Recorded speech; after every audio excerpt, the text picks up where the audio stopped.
नमस्कार। जय हिंद। कैसे हैं आप सभी लोग? आशा करता हूं सभी स्वस्थ, मस्त और ज़बरदस्त होंगे। मैं शशिकांत कुमार आप सभी का स्वागत करता हूं रोजगार विद अंकित परिवार पे। तो कैसे हैं सब लोग? सब कोई बढ़िया हैं? तो सभी जल्दी से जल्दी उपस्थित हो जाएंगे। और मिशन खाकी सीरीज के अंतर्गत आज हमारा तीसरा क्लास है और इसके तहत आज फिर से 50 महत्वपूर्ण प्रश्नों का हम डिस्कशन करेंगे। तो आप सभी लोग तैयार हैं? आप सभी लोग तैयार हैं?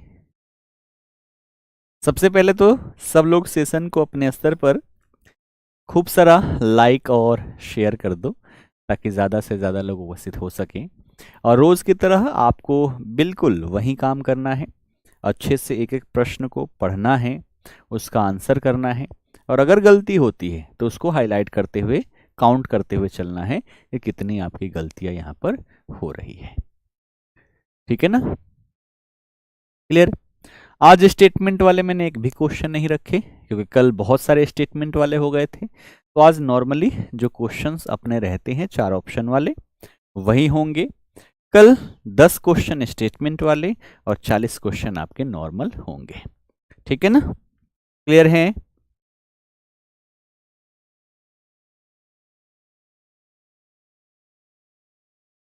चलिए तो करते हैं यहां पर सेशन की शुरुआत। ठीक है ना? सब लोग तैयार हैं? ठीक है, सब लोग तैयार हैं। चलो आज का पहला प्रश्न हम देखते हैं। पहला प्रश्न है कि निम्नलिखित में से कौन सा एक मौलिक कर्तव्य नहीं है ना? फंडामेंटल ड्यूटीज की यहां पर बात की जा रही है। ठीक है, फंडामेंटल ड्यूटीज की। पहला है कि राष्ट्रगान का सम्मान करना, दूसरा है प्राकृतिक पर्यावरण की रक्षा करना, सी है मतदान करना और डी है सार्वजनिक संपत्ति को सुरक्षित रखना। इसमें से कौन सा ऐसा है जो हमारा फंडामेंटल ड्यूटीज नहीं है? चलो बहुत बढ़िया, सभी यहां पर सी के साथ जा रहे हैं, बहुत बढ़िया। अगर हम बात करें यहां पर किसका, अगर हम बात करें फंडामेंटल ड्यूटीज की तो वोट करना, इलेक्शन करना, मतदान देना है ना, मतदान करना ये हमारा मौलिक कर्तव्य नहीं होता है।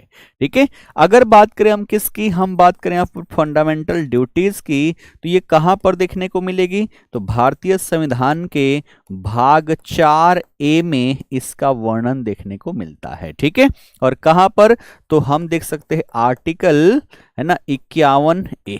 ठीक है, आर्टिकल 51A में इसे शामिल किया गया है। ठीक है, तो इसमें देखा जाए तो टोटल अगर हम बात करें फंडामेंटल ड्यूटीज तो वर्तमान में कितने हैं? वर्तमान में ये है 11। ठीक है, वर्तमान में कितने हैं? 11। लेकिन अगर बात करें जब सबसे पहले इसे शामिल किया गया था तब इसकी संख्या थी 10, है ना। सबसे पहले तो पूछा जाएगा कि किस समिति की सिफारिश पर यह फंडामेंटल ड्यूटी संविधान में हमने शामिल किया?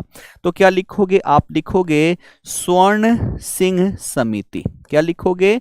स्वर्ण सिंह समिति लिखोगे।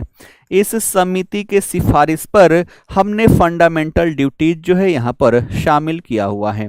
किसके तहत शामिल किया? तो इसके लिए याद रखना 42वां कॉन्स्टिट्यूशनल अमेंडमेंट एक्ट है ना, 42वां संविधान संशोधन 1976। इसके तहत हमने अपने संविधान में क्या किया? तो फंडामेंटल ड्यूटीज को शामिल किया हुआ है।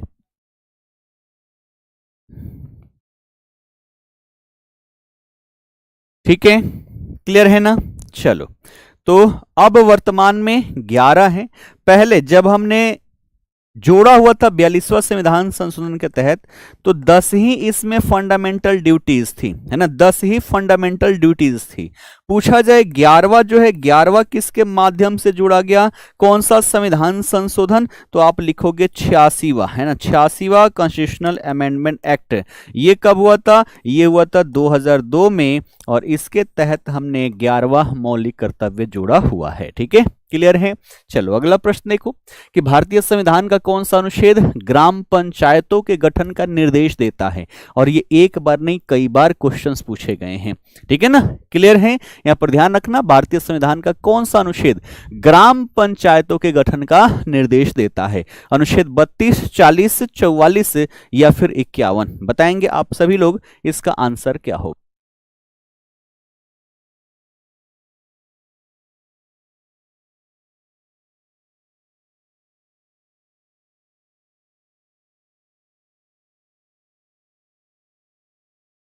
चलिए बहुत बढ़िया, आप सभी बिल्कुल सही जा रहे हो। यहां पर देखें तो सही आंसर क्या है, सही आंसर है अनुच्छेद 40, ठीक है।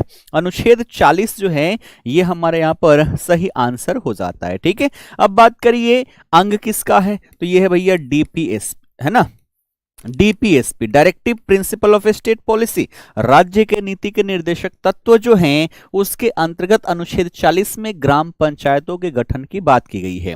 लेकिन प्रश्न पूछा जाता है कि जो ग्राम पंचायत है ना, इसको अनिवार्य, है ना, या यूं कहें संवैधानिक दर्जा कैसे दिया गया, क्या पूछा जाएगा, पूछा जाएगा इसको संवैधानिक दर्जा कैसे दिया गया, तो इसके लिए हमने किया 73वां संविधान संशोधन अधिनियम 1992, है ना, 73वां संविधान संशोधन अधिनियम 1992 के तहत हमने इसको क्या कर दिया, तो संवैधानिक दर्जा दे दिया। इसके तहत हर 5 साल पर इलेक्शंस को हमने अनिवार्य कर दिया। अब ग्राम पंचायत की अगर बात करें अपने देश में संरचना, तो संरचना कैसी है, वो है त्रिस्तरीय, है ना, त्रिस्तरीय संरचना है ना, जैसे कि जिला स्तर पर जिला पंचायत, है ना, उसके बाद ब्लॉक के स्तर पर पंचायत समिति, यहां पर देखा जाए तो पंचायत समिति हो जाएगा, और बार बार आपके यहीं से क्वेश्चन पूछ जाते हैं, जिला स्तर पर आपका जिला परिषद हो जाएगा, है ना, जिला परिषद हो जाएगा, और गांव के स्तर पर आपका ग्राम पंचायत, है ना, ग्राम पंचायत। और ये जो व्यवस्था है ये किसके तहत है ना, तो ध्यान रखना बलवंत राय मेहता समिति, है ना, बलवंत राय मेहता समिति जो है इस समिति के तहत, है ना, इस समिति के तहत इसी के सिफारिश पर त्रिस्तरीय व्यवस्था जो है यहां पर लागू किया गया था। अगला कि राष्ट्रपति द्वारा राज्यसभा में कितने सदस्यों को मनोनीत किया जाता है, 10, 12, 15 या फिर 2, बताएंगे। राष्ट्रपति जो है राज्यसभा में कितने सदस्यों को मनोनीत करता है,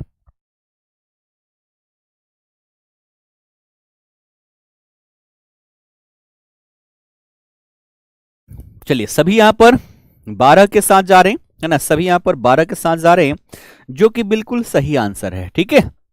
अगर हम बात करें राज्यसभा, है ना, तो राज्यसभा को हम क्या बोलते हैं, इसको हम अस्थाई सदन बोलते हैं, क्या बोलते हैं, अस्थाई सदन बोलते हैं, क्योंकि इसका विघटन नहीं होता, है ना, इसका विघटन नहीं होता। तो भैया सदस्य कैसे चूज करके आते हैं, तो हर 2 साल पर, है ना, हर 2 साल पर इसके 1/3 सदस्य जो हैं वो क्या हो जाते हैं, वो सेवानिवृत्त हो जाते हैं, ना, सेवानिवृत्त हो जाते हैं, और 1/3 यहां पर क्या कर लिए जाते हैं, चुन लिए जाते हैं, और इस तरीके से इनका कार्यकाल 6 वर्ष का होता है।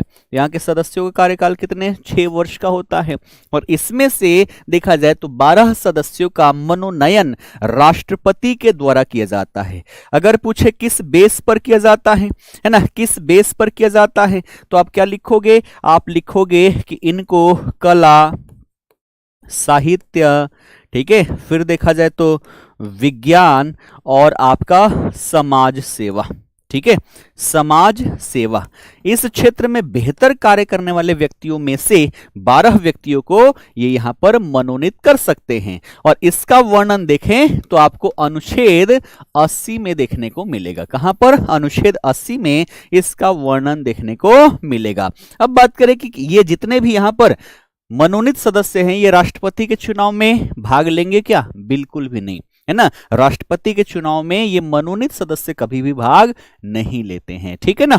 अगला देखो कि लोकसभा का अध्यक्ष अपना त्यागपत्र किससे संबोधित करता है।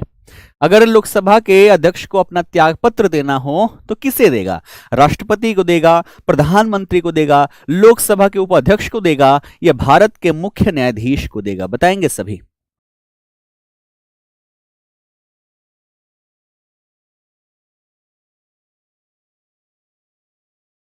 चलिए क्या हो जाएगा, सभी यहां पर ऑप्शन सी के साथ जा रहे हैं और ऑप्शन सी जो है हमारा वो बिल्कुल सही हो जाता है। ठीक है, डिप्टी स्पीकर ऑफ लोकसभा।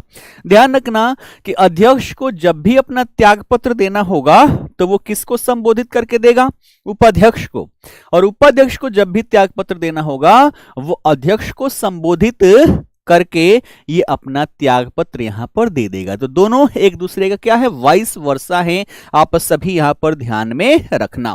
अगर बात करें इसके बारे में वर्णन कहां पर है ना, कहां पर देखोगे तो आर्टिकल 19(4) बी है ना, 94 बी में आपको ये वर्णन देखने को मिल जाएगा। क्लियर है, ये बातें समझ में आ गई।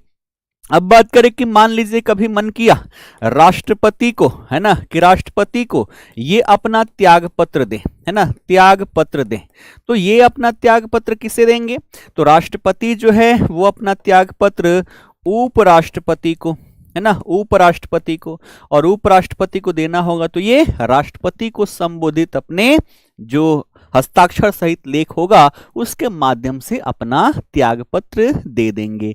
ये बात आप सभी लोग ध्यान में रखना। ठीक, अगला देखो कि भारतीय संविधान की प्रस्तावना में समाजवादी शब्द किस संशोधन के द्वारा जोड़ा गया था। ये कई बार क्वेश्चंस पूछे गए हैं। 42वां संविधान संशोधन, 44वां, 52वां या फिर 73वां, बताएंगे आप सभी इसका आंसर क्या होगा।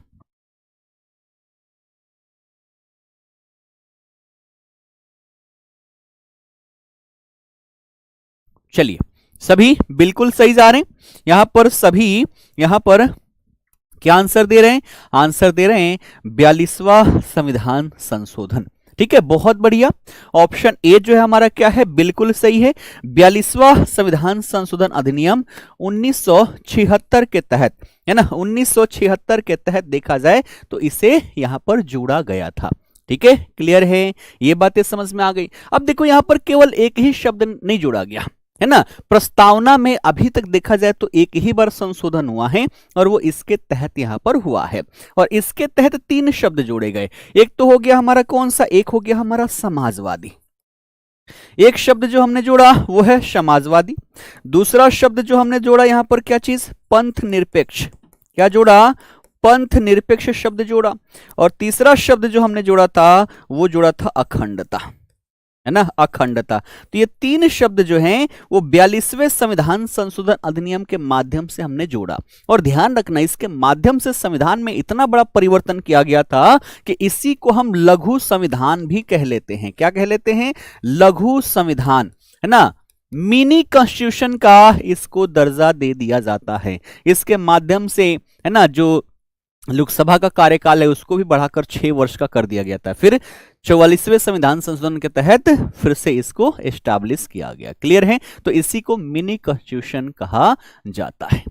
ठीक है, चलो अगला प्रश्न देखो कि भारत के नियंत्रक एवं महालेखा परीक्षक जिसे कैग कहा जाता है उसकी नियुक्ति कौन करता है, वित्त मंत्री, लोकसभा अध्यक्ष, राष्ट्रपति या फिर प्रधानमंत्री, बताएंगे कैग की नियुक्ति कौन करता है, कैग की नियुक्ति कौन करता है।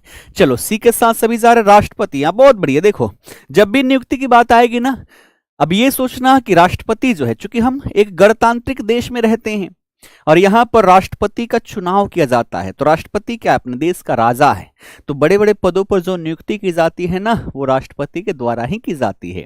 लेकिन इनका तो बस साइन होता है, मेन तो देखा जाए तो यहाँ पर हमारा मंत्री परिषद के पास पावर होता है। ठीक है, तो देखा जाए अगर नियुक्ति की तो नियुक्ति यहाँ पर राष्ट्रपति के द्वारा किया जाता है। ठीक है, कैग की नियुक्ति राष्ट्रपति के द्वारा किया जाता है। अगर बात करें इसका वर्णन तो आप कहां पर देख सकते हो, आर्टिकल 148, है ना, अनुच्छेद 148 में वर्णन इसका देखा जा सकता है। बात करें इसका कार्यकाल कितना होगा, तो कार्यकाल ध्यान रखना या तो 6 वर्ष का कार्यकाल होगा या उम्र 65 वर्ष हो, है ना, 65 वर्ष की आयु जो पहले होगा उसके आधार पर इसकी क्या हो जाएगी, रिटायरमेंट हो जाएगी। इसी को guardian of the public purse कहा जाता है। क्या कहा जाता है, इसी को गार्जियन, है ना, क्या कहा जाता है, guardian of the public purse. ठीक है, पब्लिक पर्स इसको कहा जाता है, यानी कि सार्वजनिक धन का रक्षक इसको कहा जाता है। सारा हिसाब किताब तो यही रखता है ना, सारा हिसाब किताब यही रखता है, आप सभी याद रखना। क्लियर है? बढ़े आगे।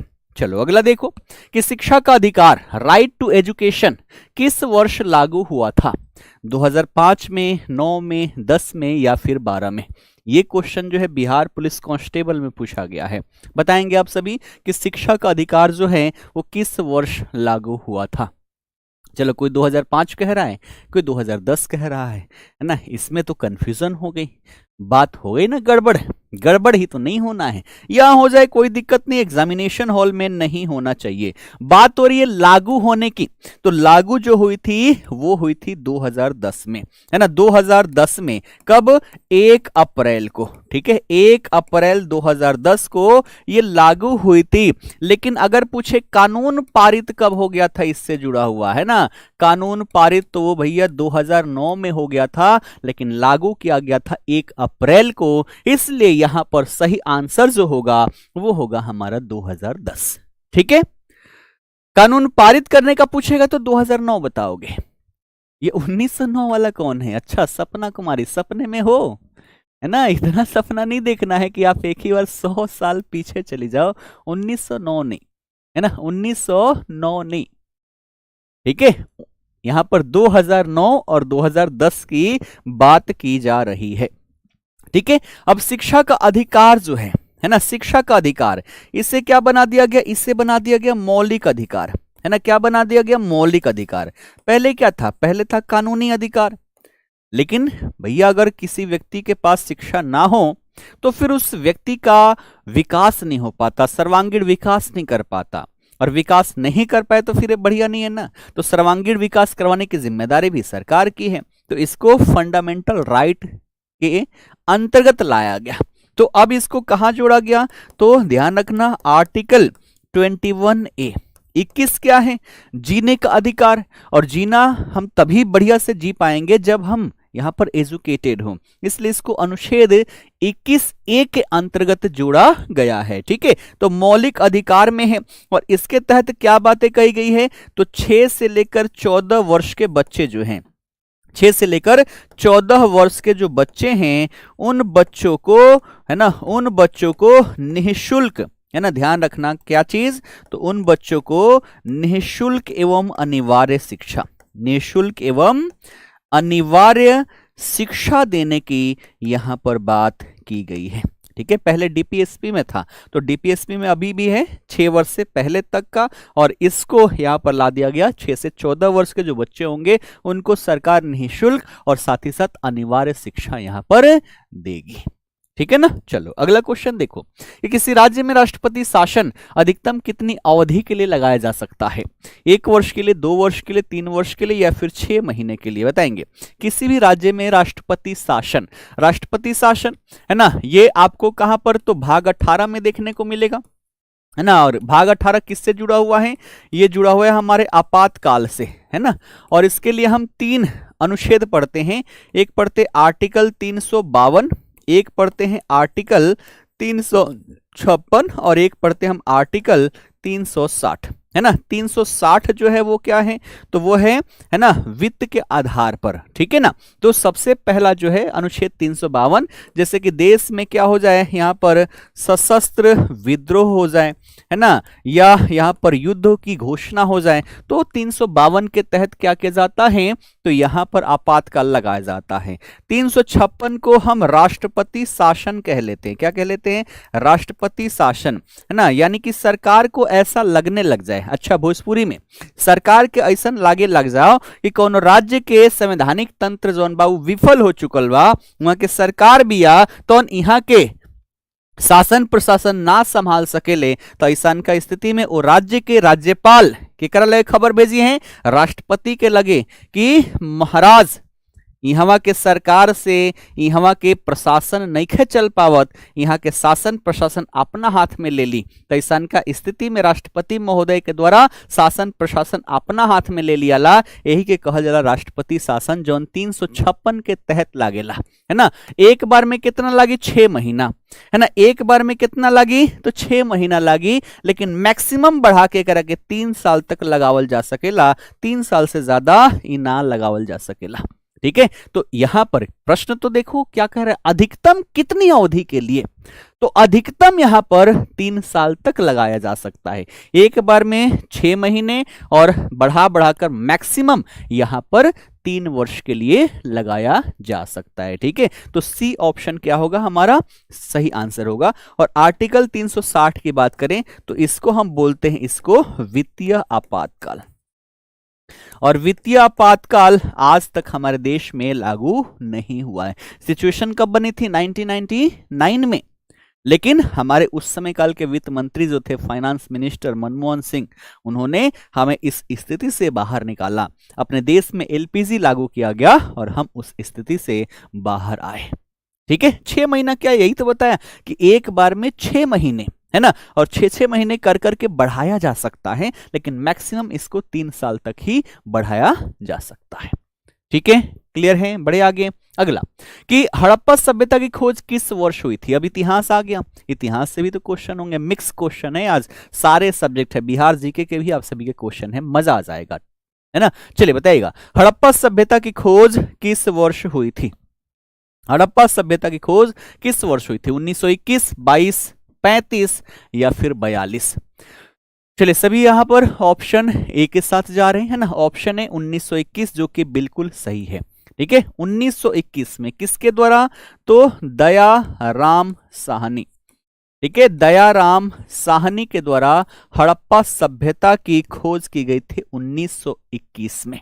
ठीक है, 1921 में कौन सी नदी के तट पर? तो रावी नदी, है ना, रावी नदी के तट पर इस सभ्यता की खोज की गई थी। क्योंकि पहली सभ्यता हड़प्पा सभ्यता खोजी गई थी, है ना, इसी के नाम पर इसका नाम हड़प्पा सभ्यता कहा गया। क्या कहा गया? हड़प्पा सभ्यता इसका नाम रखा गया, क्योंकि खोजा गया पहला स्थल जो था वो हड़प्पा था, है ना। अगले ही वर्ष यानी कि 1922 में राखल दास बनर्जी, कौन? राखल दास बनर्जी, ठीक है, राखल दास बनर्जी के द्वारा मोहनजोदड़ो की खोज की गई। किसकी? मोहनजोदड़ो की यहां पर क्या की गई?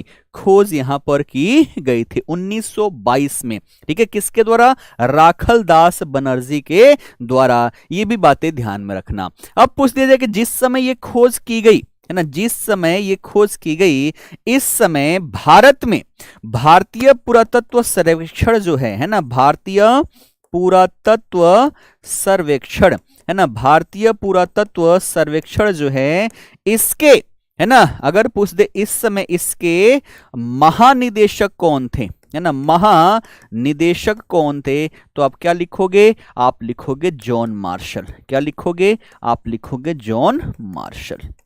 ठीक है, जॉन मार्शल। ठीक है, और हड़प्पा सभ्यता के बारे में आप सबको पता ही है कि विश्व की सबसे पुरानी सभ्यताओं में से एक है। इसको कांस्य युगीन सभ्यता कहा जाता है। क्या कहा जाता है? इसको कांस्य युगीन सभ्यता कहा जाता है, क्योंकि इस सभ्यता के विकास में कहीं ना कहीं कांस्य ने अपना अहम योगदान निभाया था। और महाजनपद काल जो भारत में दूसरी नगरीकरण थी, उसे लौह युगीन सभ्यता कहा जाता है, क्योंकि कहीं ना कहीं उस सभ्यता के विकास में लोहे ने अपना अहम योगदान निभाया हुआ था।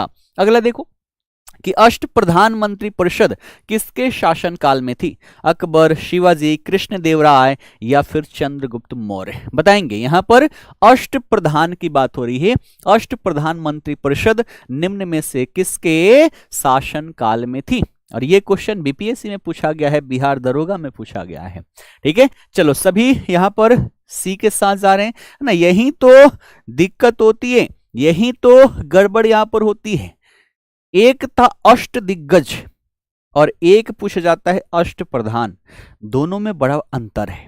अष्ट प्रधान जब भी बात होगी ये मंत्री परिषद, है ना, किससे जुड़ा हुआ है? ये मंत्री परिषद से जुड़ा हुआ है, और ये जुड़ा हुआ है शिवाजी के मंत्री परिषद से। है ना। 8 प्रमुख मंत्री होते थे जिसके सहायता सलाह पर ये अपना शासन प्रशासन चलाया करते थे। तो इसका आंसर जो होगा वो क्या होगा, ऑप्शन बी होगा। सी वाले सुन लो, क्यों कंफ्यूजन हो जाता है।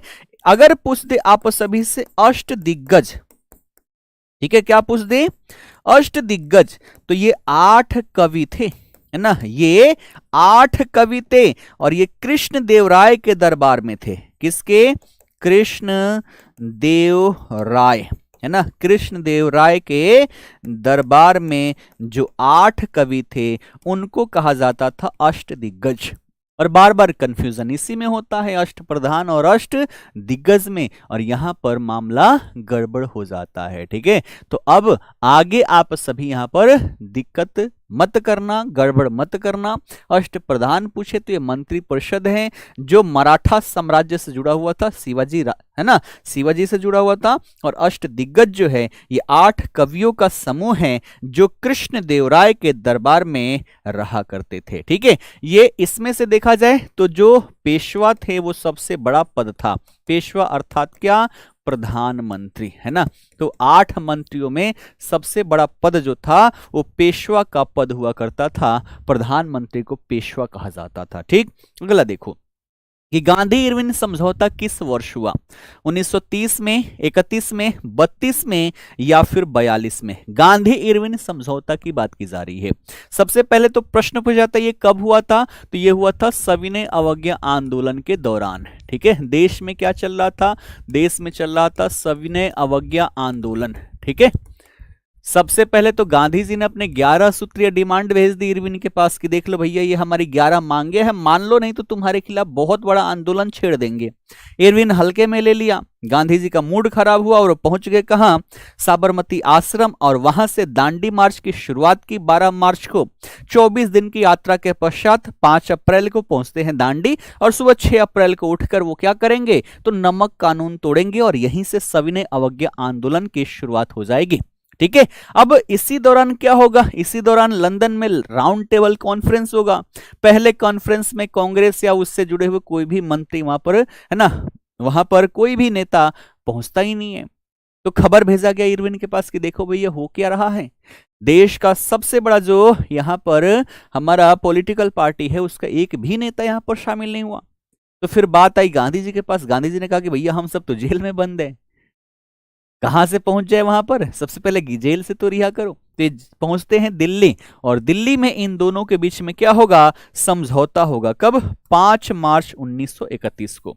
कब होगा, तो ये समझौता जो होगा ये होगा 5 मार्च 1931 को। कहां पर होगा, ये होगा दिल्ली में, है ना, दिल्ली में। इसलिए इसे दिल्ली समझौता या दिल्ली पैक्ट के नाम से भी जाना जाता है। ठीक है, तो गांधी इरविन समझौता को दिल्ली पैक्ट के नाम से भी जाना जाता है। इसमें गांधी जी ने स्वीकार किया कि ठीक है सविनय अवज्ञा आंदोलन को हम रोक देंगे और दूसरे गोलमेज सम्मेलन में हम शामिल होंगे।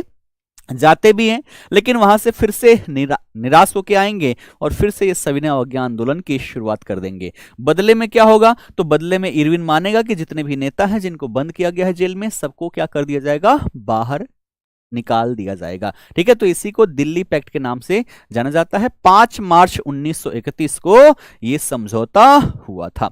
ठीक है, इसके बाद कौन से, अगर पूछ दे कि इसके बाद किस सम्मेलन में शामिल हुए, तो वो दूसरे गोलमेज सम्मेलन में। और क्वेश्चन पूछा गया है कि किस जहाज से वहां पर गए थे, तो राजपुताना। ठीक है, यहां पर ध्यान रखना, राजपुताना जहाज। ठीक है, राजपुताना जहाज थी, है ना। इसी जहाज के माध्यम से गांधी जी लंदन पहुंचे, है ना, और लंदन पहुंचने के पश्चात दूसरे गोलमेज सम्मेलन में भाग लिए। ठीक है, दूसरे गोलमेज सम्मेलन में, दूसरे गोलमेज सम्मेलन में ये भाग लिए। ठीक है, दूसरे गोलमेज सम्मेलन में ये भाग लिए हुए थे। तो केवल दूसरा ही सम्मेलन था जिसमें कांग्रेस के प्रतिनिधि के रूप में गांधी जी इकलौते प्रतिनिधि के रूप में शामिल हुए थे, नहीं तो पहले और तीसरे में कांग्रेस का कोई भी प्रतिनिधि शामिल होता ही नहीं है।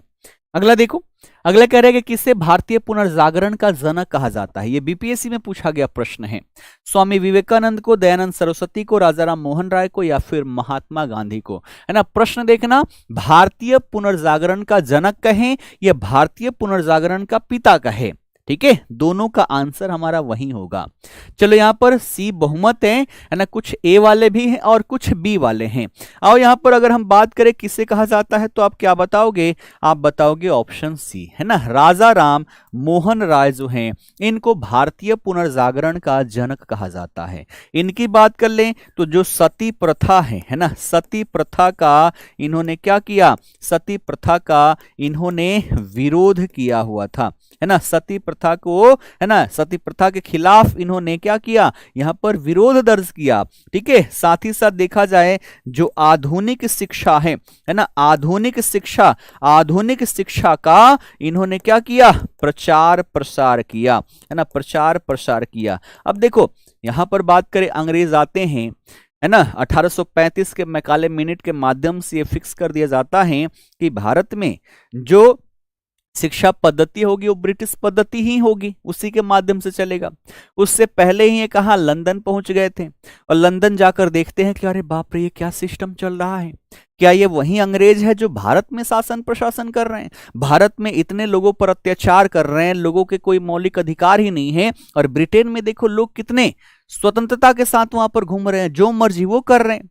तो अब क्या कर रहे हैं, ये तुलना कर रहे हैं कि भारत में क्या है, ब्रिटेन में क्या है, और ये सब कुछ देख कर आते हैं। फिर वो चीजें अब यहां पर भी लागू करवाने के लिए ये पूरा यहां पर क्या करेंगे, मेहनत करेंगे, आंदोलन करेंगे, आवाज उठाएंगे, है ना। इसलिए इनको भारतीय पुनर्जागरण का जनक कहा जाता है, ठीक है। ये बातें समझ में आ गई, क्लियर। इन्हीं के कारण से, इन्हीं के पीढ़ी से भारत में राष्ट्रीयता का जन्म हुआ, है ना। ध्यान रखना, भारत में किसी भी व्यक्ति के मन में भैया राष्ट्रीयता नाम का तो कुछ था ही नहीं, राष्ट्र के प्रति किसी का प्रेम था ही नहीं। कारण क्या था कि भारत में हजारों की संख्या में छोटे छोटे शासक थे और उन शासकों के प्रति उस क्षेत्र में रहने वाले लोगों का प्रेम था।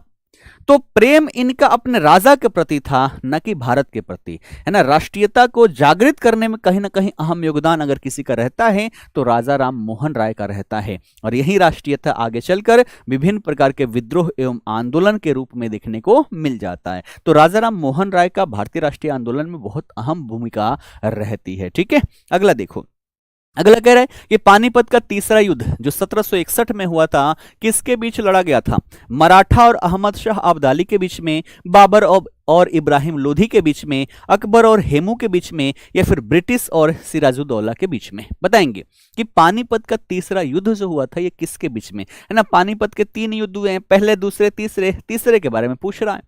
चलो बहुमत जो है ए के साथ है ना, बहुमत जो है, बहुमत यहां पर ऑप्शन ए के साथ है और मैं भी यहां पर ए के साथ जाऊंगा। मराठा और अहमद शाह अब्दाली के बीच में होगा। इसमें पराजित कौन होंगे, तो मराठा जो होंगे, मराठा यहां पर पराजित हो जाएंगे, ठीक है। तो मराठाओं का पतन यहीं से शुरुआत हो जाता है, पानीपत के तीसरे युद्ध में ये पराजित हो जाते हैं, ठीक है।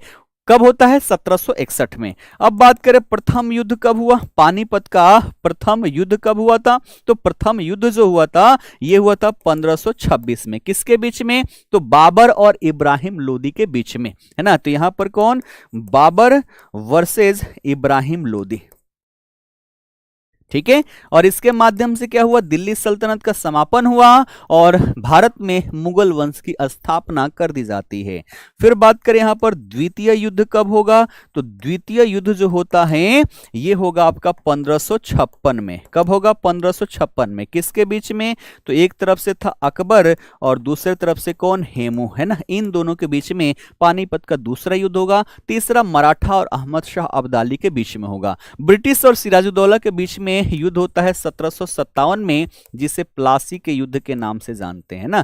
प्लासी का युद्ध, जिसमें इसका जो सेनापति था, मुख्य सेनापति मिर्जाफर धोखा देता है, अंग्रेजों के साथ मिल जाता है, जिस कारण से अंग्रेज यहां पर विजय रहते हैं, सिराजुद्दौला पराजित रहता है, ठीक है ना। अगला देखो कि अशोक के शिलालेखों को सर्वप्रथम किसने पढ़ा था, Alexander Cunningham, James Prinsep, Max Muller या फिर विलियम जोन्स? बताएंगे। अशोक के शिलालेखों को सबसे पहले किसने पढ़ा था? और आज के जितने क्वेश्चन है ना 50 के 50, ये सारे क्वेश्चन बीपीएससी में पूछे गए हैं, सारे के सारे क्वेश्चन बीपीएससी से मैंने उठाए हुए हैं। ठीक है, अब इतने आसान तो नहीं पूछे जाते, फिर भी देखा जाए अभी 50% क्वेश्चन इस प्रकार से पूछे जाते रहे हैं, तो अभी तक जितने एग्जाम हुए वहां से उठाकर मैंने बनाया है, लेकिन बेस सबका क्या है? एनसीईआरटी ही है। ठीक है, चलो यहां पर सभी बी के साथ जा रहे हैं, जेम्स प्रिंसेप के साथ जा रहे हैं, और जेम्स प्रिंसेप जो है ये आपका बिल्कुल सही है। कब पढ़ा था? तो हमने कई बार पढ़ा हुआ है, 1837 में, है ना, 1837 में। सबसे पहले किसे पढ़ता है? तो दिल्ली टोपरा अभिलेख को, है ना, दिल्ली टोपरा अभिलेख जो है, दिल्ली टोपरा अभिलेख को क्या करेगा? सबसे पहले पढ़ेगा। अब बात करें इसे खोजेगा कौन? फटाफट सभी लोग कमेंट करके बताना कि अशोक के अभिलेखों को सर्वप्रथम किसने खोजा हुआ था, क्या नाम था उस व्यक्ति का। अब बात करें अशोक के जितने भी अभिलेख हैं, इससे और क्या पूछा गया है? इस बार के जो दरोगा का पेपर हुआ था उसमें इसकी भाषा पूछी गई है ना। तो ध्यान रखना, अशोक की अभिलेखों की जो भाषा थी, भाषा कौन थी? तो भाषा थी प्राकृत, है ना। और लिपि पूछे तो लिपि ध्यान रखना मैक्सिमम की ब्राह्मी लिपि थी। ठीक है, एरिया वाइज यहां पर लिपि थी देवनागरी, है ना, यहां पर देखा जाए तो ब्राह्मी में लिखी गई थी, खरोष्टी में लिखी गई थी। ठीक है, क्लियर, अरामाइक में लिखी गई थी, ग्रीक में भी लिखी गई है, लेकिन भारत में जितने क्षेत्रों में पाई गई है वो ब्राह्मी लिपि में ये पाई गई है। ठीक है, क्लियर है। तो सबसे पहले खोजा कौन था? टिफेंतलर। पढ़ा किसने? जेम्स प्रिंसेप ने 1837 में, और सबसे पहले दिल्ली टोपरा अभिलेख।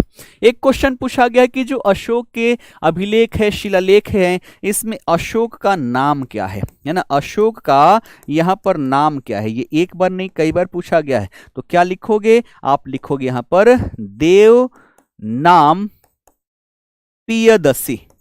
ठीक है, यहां पर अशोक के लिए जिस शब्द का प्रयोग किया गया है, देवनाम प्रिय, देवनाम पियदशी, यानी कि देवताओं का सबसे प्रिय राजा, ये शब्द जो है ये अशोक के लिए प्रयोग किए गए हैं। अगला देखो कि स्वराज्य मेरा जन्मसिद्ध अधिकार है और मैं इसे लेकर रहूंगा, ये नारा जो है ये किसने दिया था? लाला लाजपत राय ने, बाल गंगाधर तिलक ने, सुभाष चंद्र बोस ने या फिर भगत सिंह ने? बताएंगे कि स्वराज्य मेरा जन्मसिद्ध अधिकार है और मैं इसे लेकर रहूंगा, ये नारा किसने दिया? चलो बी के साथ सभी जा रहे हैं, बाल गंगाधर तिलक, बिल्कुल बढ़िया, है ना। जितने लोग ऑप्शन बी के साथ है, बाल गंगाधर तिलक के साथ, सभी यहां पर बिल्कुल सही हैं। इनके द्वारा यहां पर यह नारा दिया गया कि स्वराज्य मेरा जन्मसिद्ध अधिकार है और मैं इसे लेकर रहूंगा। ठीक है, स्वराज्य, पूर्ण स्वराज्य शब्द पहली बार कब अपनाया गया? ये भी क्वेश्चन पूछा गया है।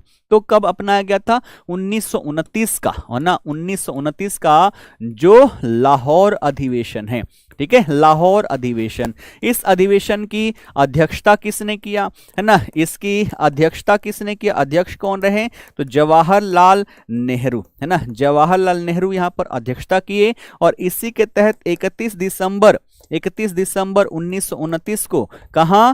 रावी नदी के तट पर, रावी नदी के तट पर इन्होंने क्या किया? तो अपना झंडा फहराया, है ना, झंडा फहराया। फिर हमने तय किया कि आने वाला जो 26 जनवरी होगा, 26 जनवरी 1930, इस दिन हम अपना प्रथम स्वतंत्रता दिवस मनाएंगे। क्या मनाएंगे? प्रथम स्वतंत्रता दिवस मनाएंगे। और इसी दिन को यादगार बनाने के लिए हमने 26 जनवरी को अपना संविधान लागू किया हुआ था। ठीक है ना, क्लियर। अगला देखो, अगला कह रहे गौतम बुद्ध ने अपना पहला उपदेश कहां दिया था? बोधगया में, लुम्बिनी में, सारनाथ में या फिर कुशीनगर में? इन्होंने पहला उपदेश अपना कहां दिया हुआ था? ठीक है, चलो सी के साथ सभी जा रहे सारनाथ, बहुत बढ़िया। अगर बात करें बोधगया, तो बोधगया में इनको ज्ञान की प्राप्ति होगी, है ना, ज्ञान की प्राप्ति कहां पर होगी? बोधगया में होगी। ठीक है, लुम्बिनी में इनका जन्म होता है, जो कि वर्तमान कहां पर है? नेपाल में है ना, वर्तमान नेपाल में है। सारनाथ में ये अपना पहला उपदेश देंगे, किसको? तो अपने 5 साथियों को। ठीक है, अपने 5 साथियों को, है ना, अपने 5 साथियों को। और इस घटना को कहा जाता है बौद्ध धर्म में धर्म चक्र प्रवर्तन क्या कहा जाता है? धर्म चक्र प्रवर्तन कहा जाता है। कुशीनगर में 483 बीसी में इनकी हो जाएगी मृत्यु और इस घटना को कहा जाता है महापरिनिर्वाण। क्या कहा जाता है? महापरिनिर्वाण कहा जाता है। ठीक है, अगला क्वेश्चन देखो कि भारत का सबसे पुराना पर्वत कौन सा है? हिमालय, अरावली, विंध्याचल या फिर सतपुड़ा? भारत की सबसे पुरानी पहाड़ी जो है वो कौन सी है? सबसे पुराना पर्वत कौन सा है? हिमालय, अरावली, विंध्याचल या फिर सतपुड़ा? बताएंगे सभी, इसका आंसर क्या हो जाएगा? चलो सभी बहुत बढ़िया है ना, अरावली के साथ सभी जा रहे हैं जो कि बिल्कुल सही आंसर है।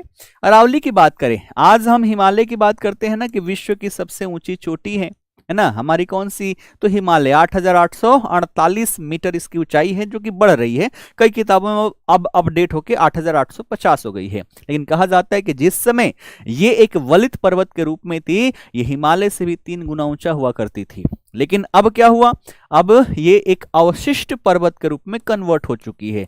अब इसको क्या बोलते हैं? अब बोलते हैं इसको अवशिष्ट पर्वत। ठीक है, यानी कि अब इसकी ऊंचाई नहीं बढ़ रही है। नवीन वलित पर्वत हमारे हिमालय है, अभी भी इसकी क्या हो रही है? ऊंचाई बढ़ रही है। कारण क्या है? क्योंकि एशियन प्लेट और यूरेशियन प्लेट जो है ना, यूरेशियन प्लेट और इंडियन प्लेट, ये आपस में अभी भी टकरा रही हैं और इनके टकराहट से इसकी ऊंचाई जो है हर साल 0.5 सेंटीमीटर के आसपास है ना, ये बढ़ रही है। ठीक है, क्लियर है? तो अभी ये क्या है? नवीन मूर्दार वलित पर्वत है, लेकिन ये क्या हो गया? ये अवशिष्ट पर्वत हो गया। अब इसकी हाइट बढ़ नहीं रही, लेकिन बाहर बहुत सारी ताकतें हैं, है ना, जिसे हम क्या बोलते हैं? बाह्य बल बोलते हैं। और इन ताकतों के द्वारा अब इसको घिसा जा रहा है। जैसे हीट, बहुत ज्यादा गर्म हो जाएगा तो पत्थर टूट जाएगा गर्म होके, है ना। बारिश होगी तो पानी जो होंगे, पानी काट रहे हैं, हवाएं काट रहे हैं, और इससे क्या हो रहा है? ये घिसते हुए चली जा रही है। तो ये क्या हो गया? एक प्रकार का अवशिष्ट पर्वत है ना। अरावली क्या है? अवशिष्ट पर्वत के उदाहरण है। अगर बात करें इसका विस्तार, कि इसका विस्तार कहां से कहां तक है, तो गुजरात से दिल्ली तक, है ना, गुजरात से दिल्ली तक। ठीक है, गुजरात से दिल्ली तक इसका विस्तार देखा जा सकता है। अगर पूछे इसका सबसे ऊंची चोटी, है ना, सबसे ऊंची चोटी कौन सी है, तो आप क्या लिखोगे? आप लिखोगे गुरु शिखर, है ना। गुरु शिखर जो है वो इसकी सबसे ऊंची चोटी है। ठीक है, गुरु शिखर, है ना, माउंट आबू। क्लियर है? ध्यान रखना आप सभी। अगला देखो, अगला कह रहा है कि विश्व की सबसे गहरी झील कौन सी है? सुपीरियर झील, कैस्पियन झील, बैकाल झील या फिर विक्टोरिया झील? विश्व की सबसे गहरी झील कौन सी है? विश्व की सबसे गहरी झील कौन सी है? चलो ए बी सी, है ना, तीनों आंसर आ रहा है। अब आओ देखते हैं यहां पर सही आंसर क्या हो जाएगा। पूछ रहा है विश्व की सबसे गहरी झील, और गहरी झील जो है जितने सी वाले हैं सभी यहां पर बिल्कुल सही है ना। बैकाल झील जो है ये विश्व की सबसे गहरी झील है। ठीक है, बैकाल झील जो है ये क्या है? विश्व की सबसे गहरी झील है। कहां पर है? तो ये भैया रूस में है। रूस में कहां? रूस के साइबेरिया में। ठीक है, रूस के साइबेरिया में है हमारा बैकाल झील, और ये विश्व की सबसे गहरी झील मानी जाती है। ठीक है, क्लियर है? एक आपने नाम सुना होगा कैस्पियन सागर का, यहां पर दिख रहा है आप सभी को कैस्पियन सागर। तो ये किस लिए जाना जाता है? तो ये खारे पानी का सबसे बड़ा झील है। क्या है? ये खारे पानी का, है ना, खारे पानी का सबसे बड़ा झील है। ठीक है, खारे पानी का सबसे बड़ा झील है, ध्यान रखना। और इसकी बात कर लें तो ये मीठे पानी का सबसे बड़ा झील है। ये क्या है? ये मीठे पानी का सबसे बड़ा झील है। ठीक है, मीठे पानी का सबसे बड़ा झील है। किस संदर्भ में? तो ये आयतन के संदर्भ में, ध्यान रखना। किस संदर्भ में? तो आयतन के संदर्भ में सबसे बड़ा झील है। क्लियर है? अगला देखो, अगला कह रहा है कि किस नदी को दक्षिण गंगा कहा जाता है? कृष्णा, कावेरी, गोदावरी या फिर नर्मदा? ये क्वेश्चन जो है ये शायद इस बार जो बिहार दरोगा एग्जाम हुआ था उसमें पूछा गया है ना, उसमें पूछा गया है। अब ये कैसे हो आपस में?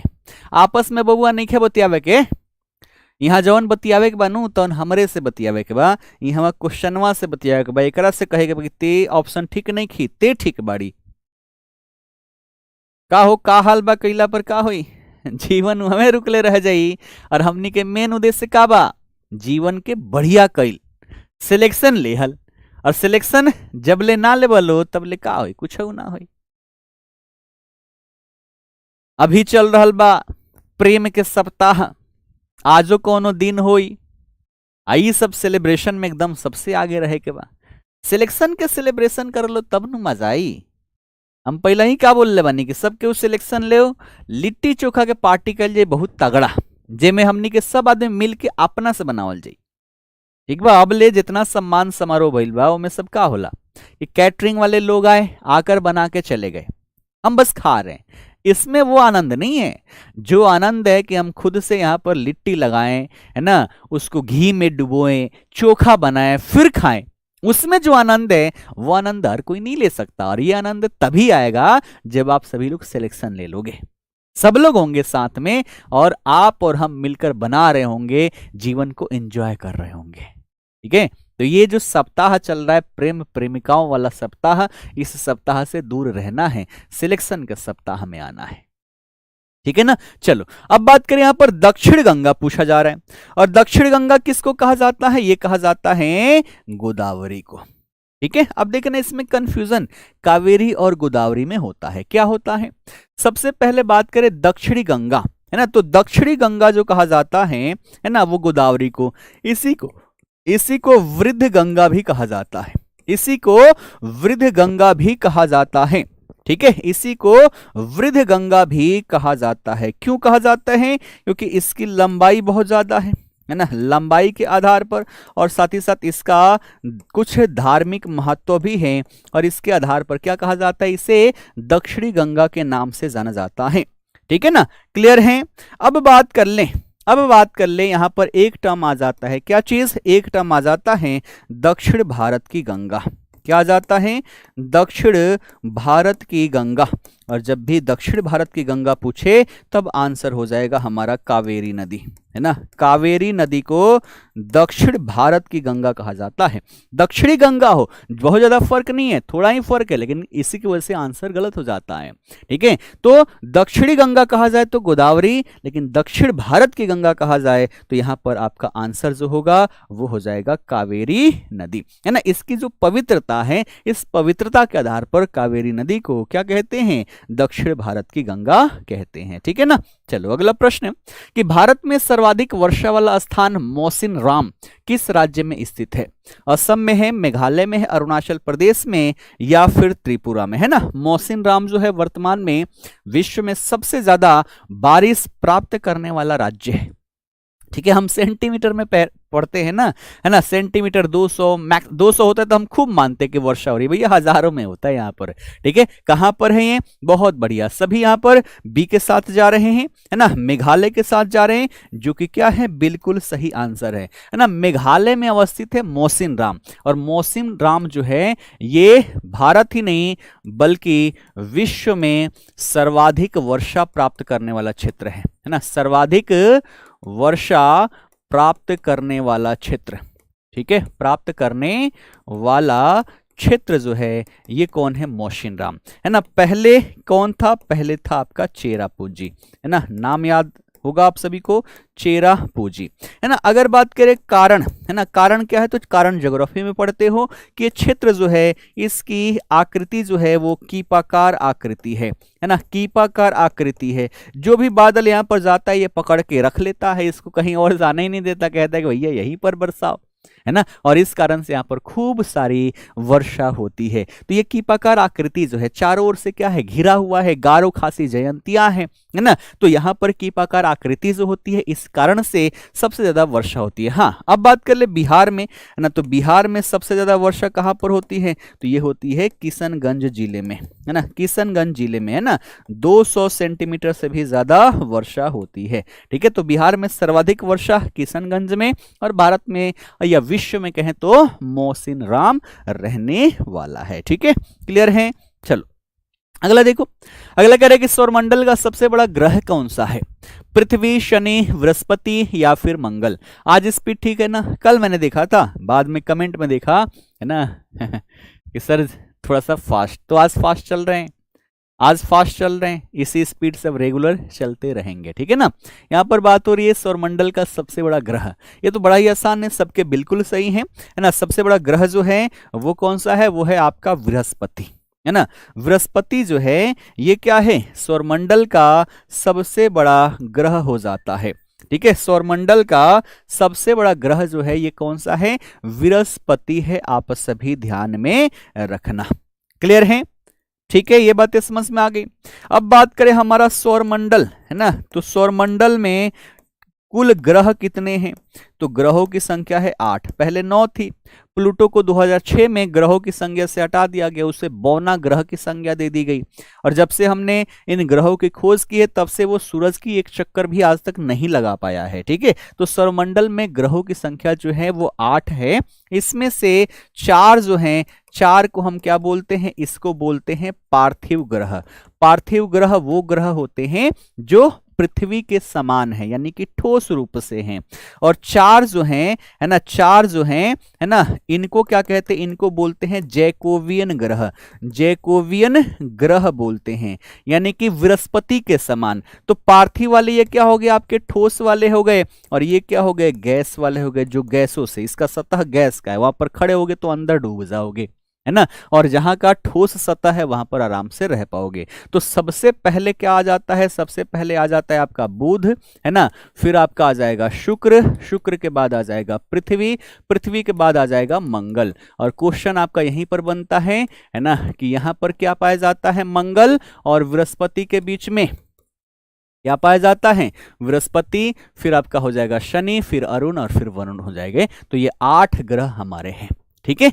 तो बृहस्पति और मंगल ग्रह में के बीच में जो एक पट्टी पाई जाती है, क्या कहा जाता है? क्षुद्र ग्रहों की पट्टी, ये मंगल और बृहस्पति के बीच में पाई जाती है। और ये कई बार क्वेश्चन आप सभी से पूछे गए हैं, ठीक है। मंगल ग्रह को लाल ग्रह कहा जाता है, ठीक है, लाल ग्रह कहा जाता है, ठीक है। अपने पृथ्वी को नीला ग्रह कहा जाता है, ठीक है। शुक्र जो है ये सबसे गर्म ग्रह है ना, सबसे गर्म ग्रह है, ध्यान रखना, ठीक है। सबसे ज्यादा अगर पूछ दे, है ना, क्या चीज? चांद वाला, है ना, तो सर्वाधिक उपग्रह वाला, है ना, सर्वाधिक उपग्रह आपसे पूछे तो किसके पास है? शनि के पास है सबसे ज्यादा। हमारा तो एक ही उपग्रह है जिसे हम चंद्रमा के नाम से जानते हैं, ठीक है ना। अगला देखो, अगला कह रहा है कि कर्क रेखा भारत के कितने राज्यों से होकर गुजरती है? ये तो हमने कई बार पढ़ा है, और ये बिहार पुलिस में तो सबसे ज्यादा पूछे जाने वाले प्रश्नों में से एक है कि कर्क रेखा भारत के कितने राज्यों से होकर गुजरती है। तो हमने क्या पढ़ा है? हमने पढ़ा है 8। कल भी हमने इसके बारे में डिस्कस किया था, है ना, कल भी हमने इसके बारे में डिस्कस किया था, ठीक है। 8 है, कौन कौन से, है ना। तो कर्क रेखा क्या है? तो जिस अक्षांश पर पृथ्वी अपने अक्ष पर झुकी हुई है उसी को हम उत्तर में कर्क रेखा और दक्षिण में मकर रेखा के नाम से जानते हैं। यानी कि ये हमारा कितना है? 23.5 डिग्री, है ना, ध्यान रखना, कितना? 23.5 डिग्री उत्तरी अक्षांश जो है इसी को हम क्या बोलते हैं? इसी को हम बोलते हैं कर्क रेखा। और कर्क रेखा, है ना, कर्क रेखा कितने राज्यों से होकर? तो ये 8 राज्यों से होकर गुजरती है। और 8 राज्य हमने देखा था ना, सबसे पहले गुजरात, है ना, उसके बाद देखा जाए तो राजस्थान हो जाएगा, है ना, गुजरात, राजस्थान, फिर यहाँ पर हम मध्य प्रदेश देखे, ठीक है, फिर यहाँ पर छत्तीसगढ़, है ना, 4 हो गए। उसके बाद से यहाँ पर झारखंड, वेस्ट बंगाल, कितने हो गए? 3 3 6 हो गए। उसके बाद से त्रिपुरा और फिर आपके मिजोरम, ये 8 राज्य हैं, ठीक है, 8 राज्य। अपना पड़ोसी राज्य, बिहार का पड़ोसी राज्य कौन सा है? झारखंड। तो कर्क रेखा के उत्तर में अपना बिहार जो है वो क्या है? अवस्थित है, ठीक है। अब एक आ जाता है क्या चीज? भारतीय मानक समय रेखा, ठीक है, क्या आ जाता है? भारतीय मानक समय रेखा। तो कल हमने बात किया था ना, कितना? 82.5 डिग्री पूर्वी देशांतर जो है इसको हमने क्या किया है? भारत का मानक समय रेखा हमने निर्धारित किया है ना, 83.5 डिग्री ना, 82.5 है, 83 है, 83.5 डिग्री है ना। क्लियर है? अब ये कितने? तो 5 राज्यों से, है ना, 5 राज्य, 82.5 है ना, माफ करना, मेरे भी दिमाग से क्यों उतर रहा है। 82.5 डिग्री पूर्वी देशांतर को हमने क्या मान लिया है, भारतीय मानक समय रेखा, और ये भारत के 5 राज्यों से होकर गुजरती है। ठीक है ना, क्लियर है। अगला देखो कि वायुमंडल की कौन सी परत रेडियो तरंगों के परावर्तन के लिए जिम्मेदार है। ये बिहार पुलिस कांस्टेबल में पूछा गया प्रश्न है, बताएंगे। ठीक है, क्या हो जाएगा, वायुमंडल की कौन सी परत रेडियो तरंगों के परावर्तन के लिए जिम्मेदार है। क्षोभ मंडल, समताप मंडल, आयन मंडल या फिर मध्य मंडल। बहुत इंपॉर्टेंट प्रश्न है ना। चलो बी के साथ सभी जा रहे हैं। बी होगा, बी होगा क्या यहां पर, इतनी बड़ी गलती, इतनी बड़ी गलती, क्या हो जाएगा, सी होगा ना, आयन मंडल होगा। ठीक है, ये क्या होगा, आयन मंडल होगा। अब देखो अगर हम बात करें, ये हो गया अपना पृथ्वी, ये क्या हो गया, अपना पृथ्वी हो गया। पृथ्वी के ऊपर सबसे पहले जो है वो आपका क्षोभ मंडल आता है। क्षोभ मंडल से ऊपर जाएंगे तो यहां पर आएगा समताप मंडल। क्या आएगा, समताप मंडल आएगा। समताप मंडल से और ऊपर चलेंगे तो यहां पर आएगा आपका आयन मंडल। कौन सा आएगा, आयन मंडल। आयन मंडल से और ऊपर चलेंगे तो यहां पर क्या आएगा, अब आएगा आपका यहां पर, है ना, आयन मंडल से पहले क्या आएगा, मध्य मंडल आएगा ना। हाँ, समताप मंडल के बाद मध्य मंडल। ठीक है, उसके बाद आएगा आपका आयन मंडल। ठीक है, आयन मंडल, और उसके बाद आएगा आपका बाह्य मंडल। ठीक है, बाह्य मंडल। तो ये 5 मंडल है, ध्यान रखना। तो जो भी हम रेडियो सिग्नल भेजते हैं, ये रेडियो सिग्नल ऊपर जाता है, लेकिन यहाँ पर चार्ज पार्टिकल होते हैं जो इसको ऊपर नहीं जाने देते, यहां से रिटर्न होके वापस आ जाता है। और इसी कारण से जो हमारा कम्युनिकेशन है ना, रेडियो कम्युनिकेशन, ठीक है, रेडियो कम्युनिकेशन, ये रेडियो कम्युनिकेशन जो है हम यहाँ पर कर पाते हैं।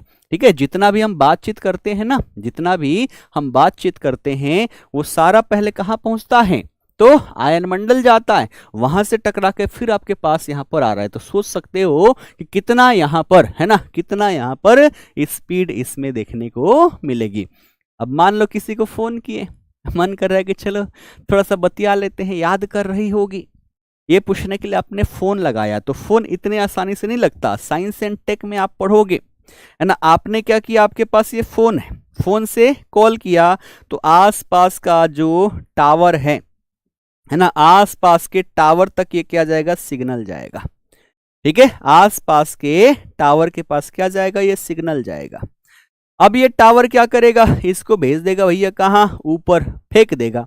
तो आयन मंडल से टकराया और टकरा के वो मान लो यहां पर खड़ी है ना, यहां पर ये खड़ी है। यहां पर कलुआ ने क्या किया, फोन लगाया इसको कि चलो बतियाते हैं। कलुई यहां पर खड़ी थी। ठीक है, इसके पास का जो टावर है, इसको पता चल गया कि यहां जाने वाला है, तो यहां से टकरा के ये टावर खींच लिया। अब ये कहाँ जाएगा, इसके फोन पर जाएगा, और तब जाके बातचीत होगी। और इसमें भी क्या होता है, तो आपकी वॉइस, है ना, आजकल तो वीडियो कॉल चलता है, तो आपकी आवाज और वीडियो यहां पर क्या होगा, ऊर्जा को कन्वर्ट किया जाएगा। आपका फोन क्या है, एक प्रकार का ट्रांसमीटर है, जो क्या करता है, तो चीजों को ट्रांसमिट करता है। ठीक है, सिग्नल को बदलता है, बदल के भेज देगा, फिर वापस आएगा, तब जाके इतना बात होता है। तो इतना आसान नहीं है, लेकिन कितना माइक्रो सेकेंड में हो जाता है। ये सब क्या है, ये टेक्नोलॉजी है।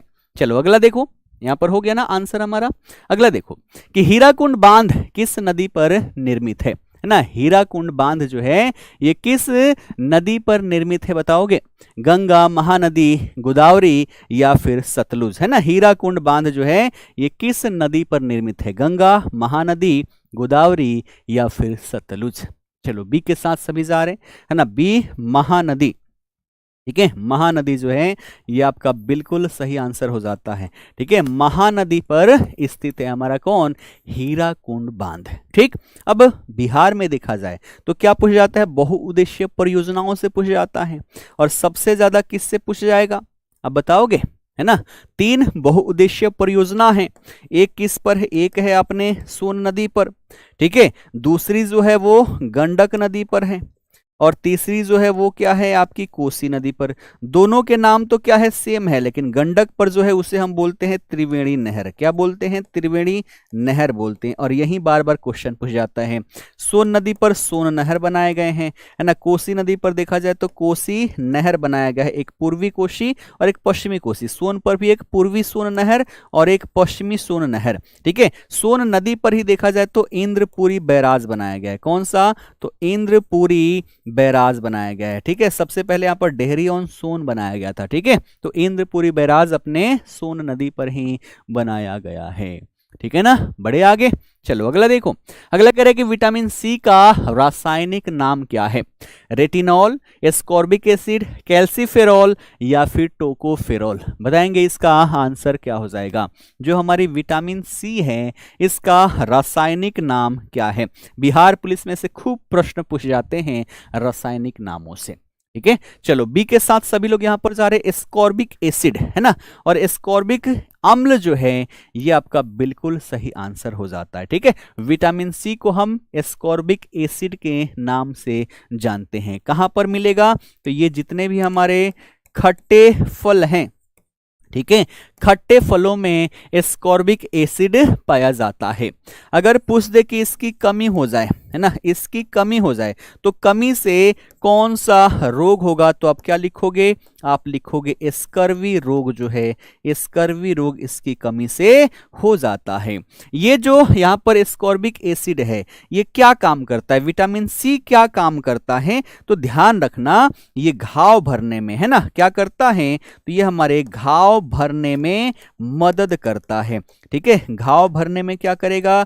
घाव भरने में मदद करेगा। फिर पूछा जाता है कि ये किस प्रकार का विटामिन है? विटामिन दो प्रकार के, है ना। हमने विटामिन के बारे में पढ़ा है कि विटामिन दो प्रकार के होते हैं, ठीक है। एक वैसे विटामिन जो वसा में घुलनशील है और एक ऐसा जो जल में घुलनशील है, ठीक है। तो अगर पूछे कि विटामिन सी जो है ये किस में आएगा, तो हमने पढ़ा है ना, एक में एडेक, है ना, एक में कौन सा, है ना, तो क्या होगा? बी और सी, है ना। तो ये क्या है? सी है, यानी कि ये जल में घुलनशील है। बी एंड सी जो है ये जल में घुलनशील है। और वसा वाला क्या हो गया? एडेक हो गया। Vitamin E, vitamin D, vitamin A और विटामिन के, ये जो है वो वसा में घुलनशील हो जाते हैं। तो ये कई बार क्वेश्चन पूछा गया है।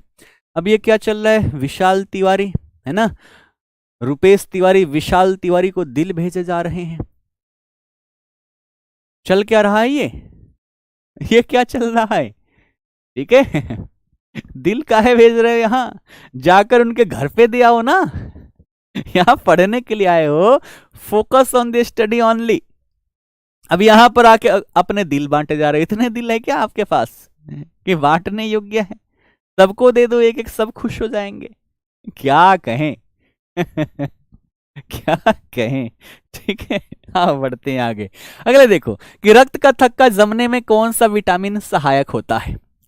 Which vitamin helps in blood clotting? Vitamin A, D, E या फिर के, है ना। रक्त का थक्का बनाने में, है ना, कौन सा विटामिन जो है यहां पर अपनी भूमिका निभाता है? तो इसमें तो सबको पता है कौन सा, तो ये हो जाएगा आपका विटामिन के, है ना। ये क्या हो जाएगा? ये हो जाएगा विटामिन के। एडेक है, ये सारे के सारे आपके वसा में घुलनशील है, आप सभी ध्यान में रखना। विटामिन के करता क्या है? तो ये प्रोथ्रोम्बिन के निर्माण के लिए जरूरी होता है, ठीक है। किसके? प्रोथ्रोम्बिन, ठीक है, प्रोथ्रोम्बिन के निर्माण के लिए आवश्यक होता है। निर्माण के लिए ये क्या होता है? आवश्यक होता है। और ये प्रोथ्रोम्बिन क्या करता है? तो ये रक्त को जमाने में, है ना, रक्त को जमाने में मदद करता है ना। रक्त को जमाने में ये क्या करता है? मदद करता है। तो इसके निर्माण के लिए आवश्यक क्या है? आपका विटामिन के है। पूछा जाता है कि इसका वैज्ञानिक नाम क्या है ना। इसका वैज्ञानिक नाम क्या है? क्या कहा जाता है इसको? तो इसको कहा जाता है फाइलोक्विनोन। क्या कहा जाता है? इसको कहा जाता है फाइलोक्विनोन, क्विनोन के नाम से जाना जाता है। ठीक है, एक है आपका यहाँ पर क्या चीज, विटामिन ई। विटामिन ई को और क्या कहा जाता है, इसको कहा जाता है ब्यूटी विटामिन। क्या कहते हैं, ब्यूटी विटामिन कहते हैं, क्योंकि खूबसूरती का राज अगर कोई लिए बैठा है तो विटामिन ई लिए बैठा है। ये कहाँ कहाँ पर पाया जाता है, अब देखना लड़की आज से सेवन करना इसका शुरू करेगी। तो एक तो ध्यान रखना, काली और हरी चाय, है ना, जिसे ग्रीन टी कहते हैं, ब्लैक टी और ग्रीन टी पियोगे तो इसमें विटामिन ई खूब पाया जाता है। और साथ ही साथ ताजे फल जो है, ताजे फल में भी विटामिन ई पाया जाता है। और विटामिन ई जो है चेहरे पर झुर्रियां नहीं लाने देता, जो हमारे मुक्त मूलक होते हैं उनको ये खत्म कर देता है, जिस कारण से चेहरे पर रौनक रहती है। और 40 के एज में भी हम 20 के लगते हैं। ठीक है, 40 के एज में भी हम 20 के लगते हैं।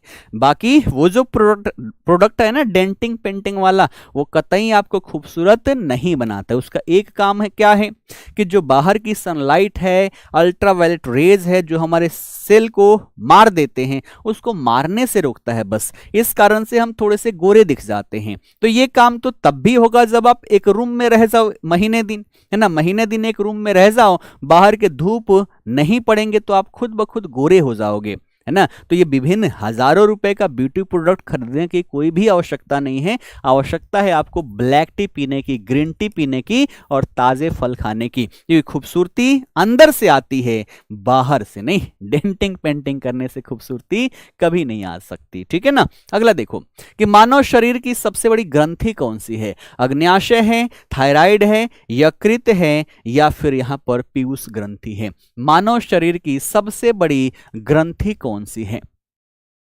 पीडीएफ नहीं मिल रहा, पीडीएफ है तो लास्ट में मैं दिखा दूंगा आपके पीडीएफ कहां पर है। ठीक है ना। अभी हम सेशन को कंटिन्यू करते हैं। सबके ओके ऑप्शन सी आ रहल बा, सी का बा यकृत, लीवर, है ना। तो लीवर जोन बा बिल्कुल सही आंसर बा। ये मानव शरीर के सबसे बड़का ग्रंथि है ना, मानव शरीर के ये सबसे बड़का ग्रंथि है। ठीक, अगर पूछ दे सबसे बड़ा आंतरिक अंग तो भी यही होगा। मानव शरीर का सबसे बड़ा आंतरिक अंग जो है वो भी कौन सा है, वो भी आपका लीवर ही हो जाता है।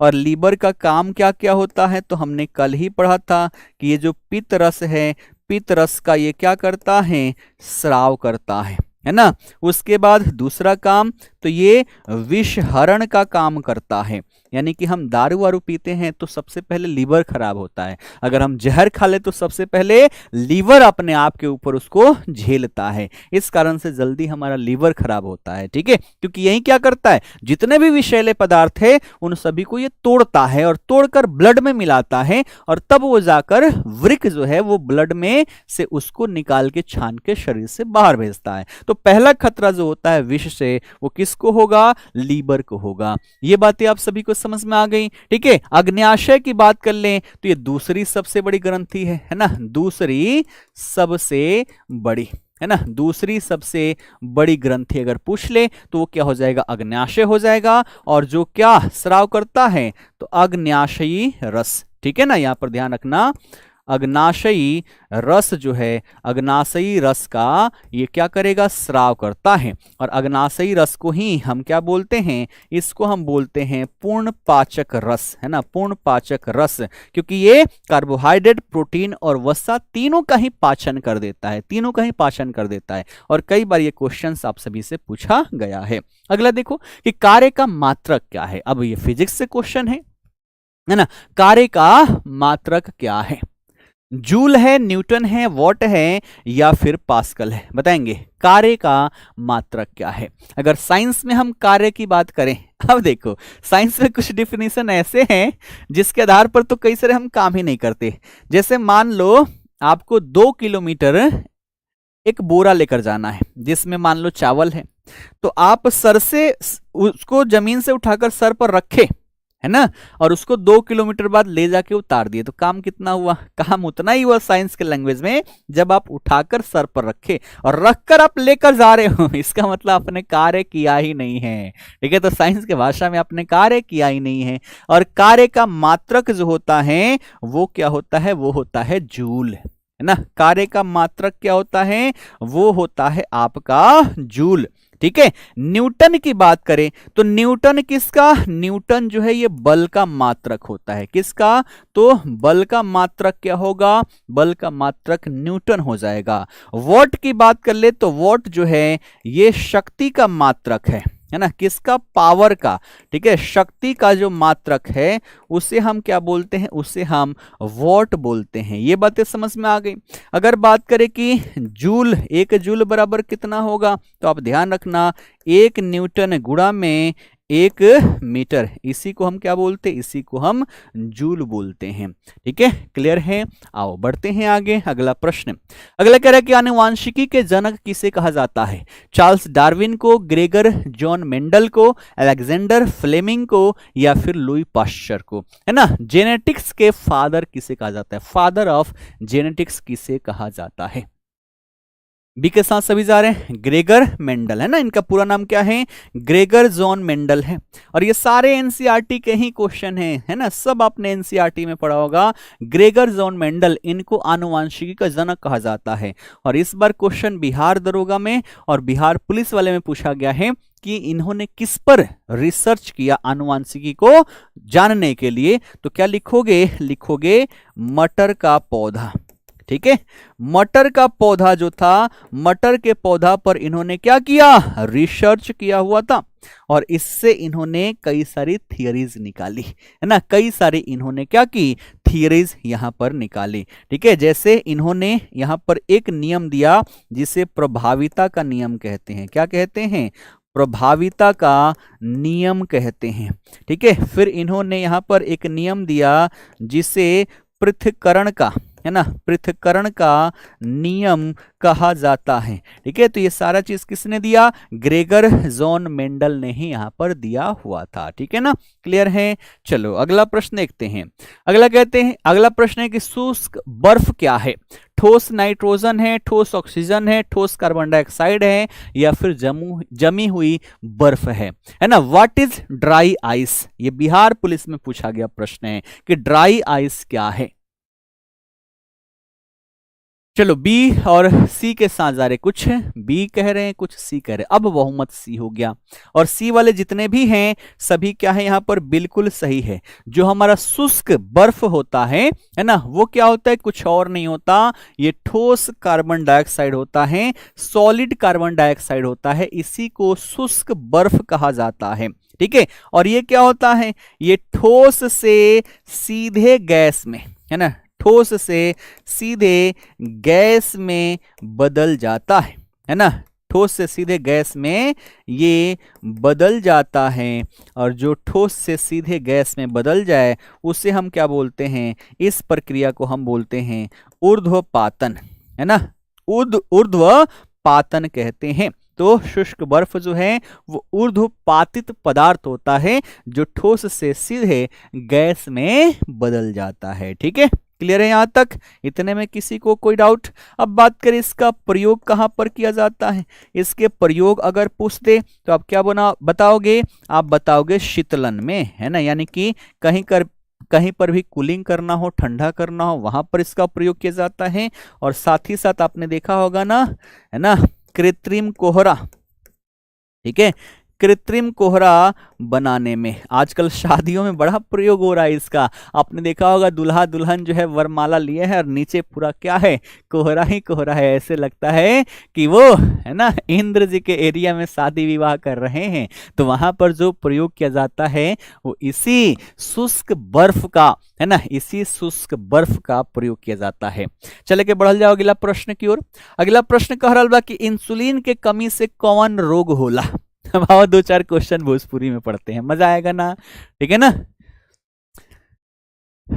हाँ, मैक्सिमम क्वेश्चन आपके ऐसे ही होते हैं। आपने अगर 100 प्रश्न की बात करें तो 100 में से तो आपके 50 से 60 क्वेश्चन इजी होते हैं, है ना। उसके बाद देखा जाए 20 से 30 क्वेश्चन जो होते हैं वो मॉडरेट होते हैं, और बाकी जो बच गए आपके यहाँ पर 10 से 20 ये जो होते हैं ये हार्ड होते हैं। तो तीनों टाइप के क्वेश्चन होते हैं, और तीनों टाइप तो हमें करके जाना है ना। किसी दिन बहुत हार्ड भी मिलेगा और किसी दिन बहुत ईजी भी मिलेगा। आज बड़ा ईजी मिल रहा है ना, कल का भी लेक्चर मैंने लगभग बना ही लिया, 50 क्वेश्चन मैंने सेलेक्ट कर लिया है, बस उसको सेट करना है इस फॉर्मेट पर, तो कल आना, कल और मजा आएगा, ठीक है ना।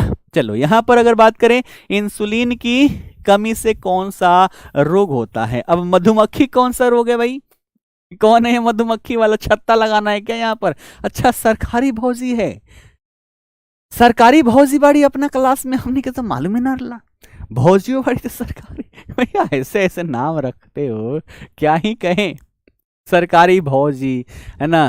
उसके बाद और भी है, एक बार तो देखो लगभग मतलब जब 2015-16 में पढ़ाया करता था तो उस टाइम एक टीम हुआ करती थी, आएगी तो रामायण के सारे किरदार ना, 20-25 लोगों का ग्रुप था, वो बच्चे ही थे, ऐसे ही शैतानी करने के लिए आते थे, फिर आएंगे 20-25 तो पूरा रामायण का किरदार है ना, कोई कुंभकर्ण आ रहा है, कोई मंदोदरी आ रही है, रावण है ना, तो ऐसे आते थे, वो आते थे तो 5-10 मिनट क्लास में ऐसे इंटरटेन हो जाता था, ठीक। आजकल सरकारी भौजी आ रही है क्लास में, ठीक है, भौजी वही है जो होली होली में रंग लगवाएंगी बस बिहार में, ठीक है ना। आओ देखते हैं, इंसुलिन की कमी की यहाँ पर बात हो रही है, तो इंसुलिन की कमी से इंसुलिन क्या करता है, इंसुलिन क्या काम करता है, सबसे पहले तो अगर हम ये बात देखें कि इंसुलिन काम क्या करता है, तो ये ग्लूकोज को ग्लाइकोजन में बदलता है, क्या करता है, ग्लूकोज को ये ग्लाइकोजन में बदलता है, ठीक है, ग्लाइकोजन में क्या करता है, इसको बदलता है, इसके बारे में तो हमने कल ही देखा। और ग्लूकोज क्या है, तो ये है शुगर, है ना, ये क्या है, शुगर, या इसी को हिंदी में क्या कहते हैं, शर्करा कहते हैं। तो अगर ये ग्लूकोज, क्योंकि हमारे शरीर में एक निश्चित मात्रा में हर एक चीज की आवश्यकता होती है, लेकिन उससे कहीं ज्यादा आने लग जाए तो शरीर उसको बुरा नहीं मानता, है ना, दिमाग को ऑर्डर देता है कि भैया इसको क्या कर लो, इसको स्टोर कर लो, क्यों, क्योंकि जब ये इसकी कमी महसूस करेगा, यानी कि कभी भोजन पानी नहीं मिलेगी, तो ऐसी स्थिति में इसका प्रयोग किया जाएगा, तो शरीर ग्लूकोज को ग्लाइकोजन में बदल के स्टोर कर लेता है, और ये इंसुलिन के माध्यम से होती है, ठीक है। लेकिन अब मान लो इंसुलिन की कमी ही हो गई, तो शुगर यानी कि ग्लूकोज ग्लाइकोजन में बदलेगा, नहीं बदलेगा, और नहीं बदलेगा तो रक्त में क्या होगा, रक्त में जो शर्करा की मात्रा होगी ये क्या हो जाएगी, बढ़ जाएगी, और इसी स्थिति को हम क्या कहते हैं, मधुमेह कहते हैं, डायबिटीज कहते हैं। तो यहां पर क्या होगा, तो आपका ऑप्शन बी जो आंसर है ये सही हो जाएगा, मधुमेह हो जाएगा। और जब यहां पर शरीर में ग्लूकोज की कमी होती है तब ग्लूकागोन हार्मोन निकलता है, ठीक है, और वो ग्लाइकोजन को ग्लूकोज में कन्वर्ट करता है, इससे रक्त में शर्करा की कमी जो होती है इसको दूर किया जाता है। तो ध्यान रखना, रक्त में शर्करा को मेंटेन करने की जिम्मेदारी दो लोगों ने उठाई, एक इंसुलिन ने और दूसरा ग्लूकागोन ने, ये दोनों हार्मोन मिलकर रक्त में शर्करा को क्या करते हैं, तो यहां पर नियंत्रित करते हैं। अब कई बार पूछा गया कि इंसुलिन जो है इसका स्राव कहां से होता है, इंसुलिन का स्राव कहां से होता है, तो आप क्या लिखोगे, आप लिखोगे अग्न्याशय, है ना, अग्न्याशय यानी कि पैनक्रियाज, इंग्लिश में क्या बोलते हैं, इंग्लिश में बोलते हैं पैनक्रियाज, है ना, पैनक्रियाज।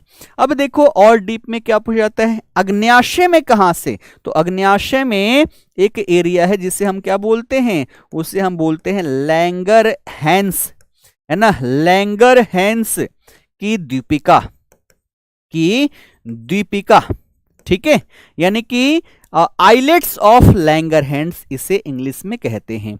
और इसमें भी देखा जाए तो 3 प्रकार के द्वीप होते हैं, अल्फा, बीटा और डेल्टा, गामा नहीं, यहां पर गामा मत कर देना, कई बार पूछ देता है गामा भी देता है, बच्चे मार देते हैं कि अल्फा बीटा के साथ तो गामा ही आएगा, यहां पर गामा नहीं आता, यहां पर 3 प्रकार की कोशिकाएं होती है लैंगरहैंस द्वीपिका में, है ना, आइलेट्स ऑफ लैंगरहैंस में 3 प्रकार के आपके क्या होंगे, तो कोशिका होंगे, अल्फा, बीटा और डेल्टा, ठीक है, ध्यान रखना डेल्टा होगा यहां पर, है ना, तो अल्फा, बीटा और डेल्टा, तो ये कहां से, तो जो बीटा कोशिका है ना, बीटा कोशिका से क्या निकलता है, यहां से निकलता है इंसुलिन, है ना, बीटा कोशिका से निकलता है इंसुलिन, और अल्फा से निकलता है ग्लूकागोन, है ना, अल्फा से निकलता है ग्लूकागोन, ठीक है, क्लियर है। चलो अगला क्वेश्चन देखो कि विद्युत धारा मापने का यंत्र है, वोल्टमीटर, एमीटर, गैल्वेनोमीटर या फिर अल्टीमीटर। विद्युत धारा जो है यानी कि इलेक्ट्रिक करंट जो है उसको किस यंत्र से मापा जाता है, उसको किस यंत्र से मापा जाता है। चलो बी के साथ जा रहे एमीटर, है ना, और एमीटर जो है वो आपका क्या है, बिल्कुल सही आंसर है ना। एमीटर से हम क्या करते हैं, विद्युत धारा को यहां पर मापते हैं। ठीक है, क्लियर है। आपने देखा होगा जहां कहीं भी विद्युत धारा प्रवाहित हो रही है वहां पर एक मीटर रहती है और वहां पर ए लिखा रहता है।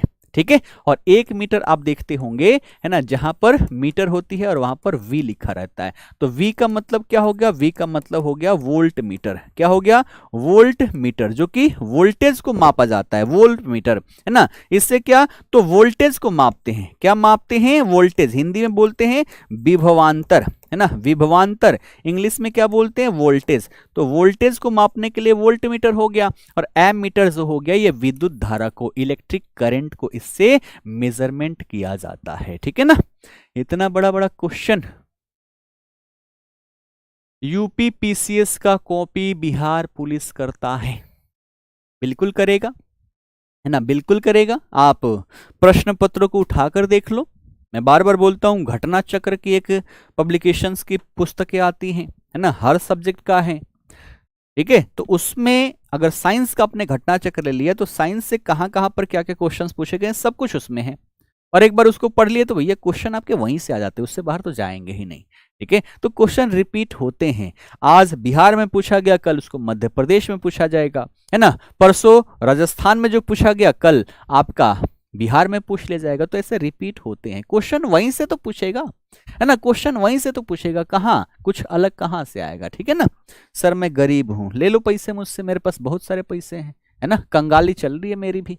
आओ दोनों बैठ के माथा पटक के रोते हैं कि तुम भी गरीब हम भी गरीब, दोनों मिलके गरीब गरीब खेलते हैं। खेलोगे, गरीब मैं भी हूं। ठीक है ना।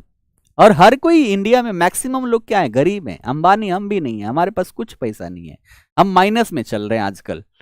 ठीक है, तो आओ बैठ के गरीब गरीब खेलते। गरीब का रोना रो, उससे बढ़िया पढ़ाई कर लो। गरीबी खत्म करने का एक ही इलाज है, पढ़ाई करो, नौकरी लो, गरीबी खत्म। नहीं तो बैठ के गरीबी गरीबी खेलेंगे। अगला देखो, अगला कह रहे कि भारत में नीति आयोग की स्थापना किस वर्ष हुई थी, इस बार प्रश्न पूछा गया है।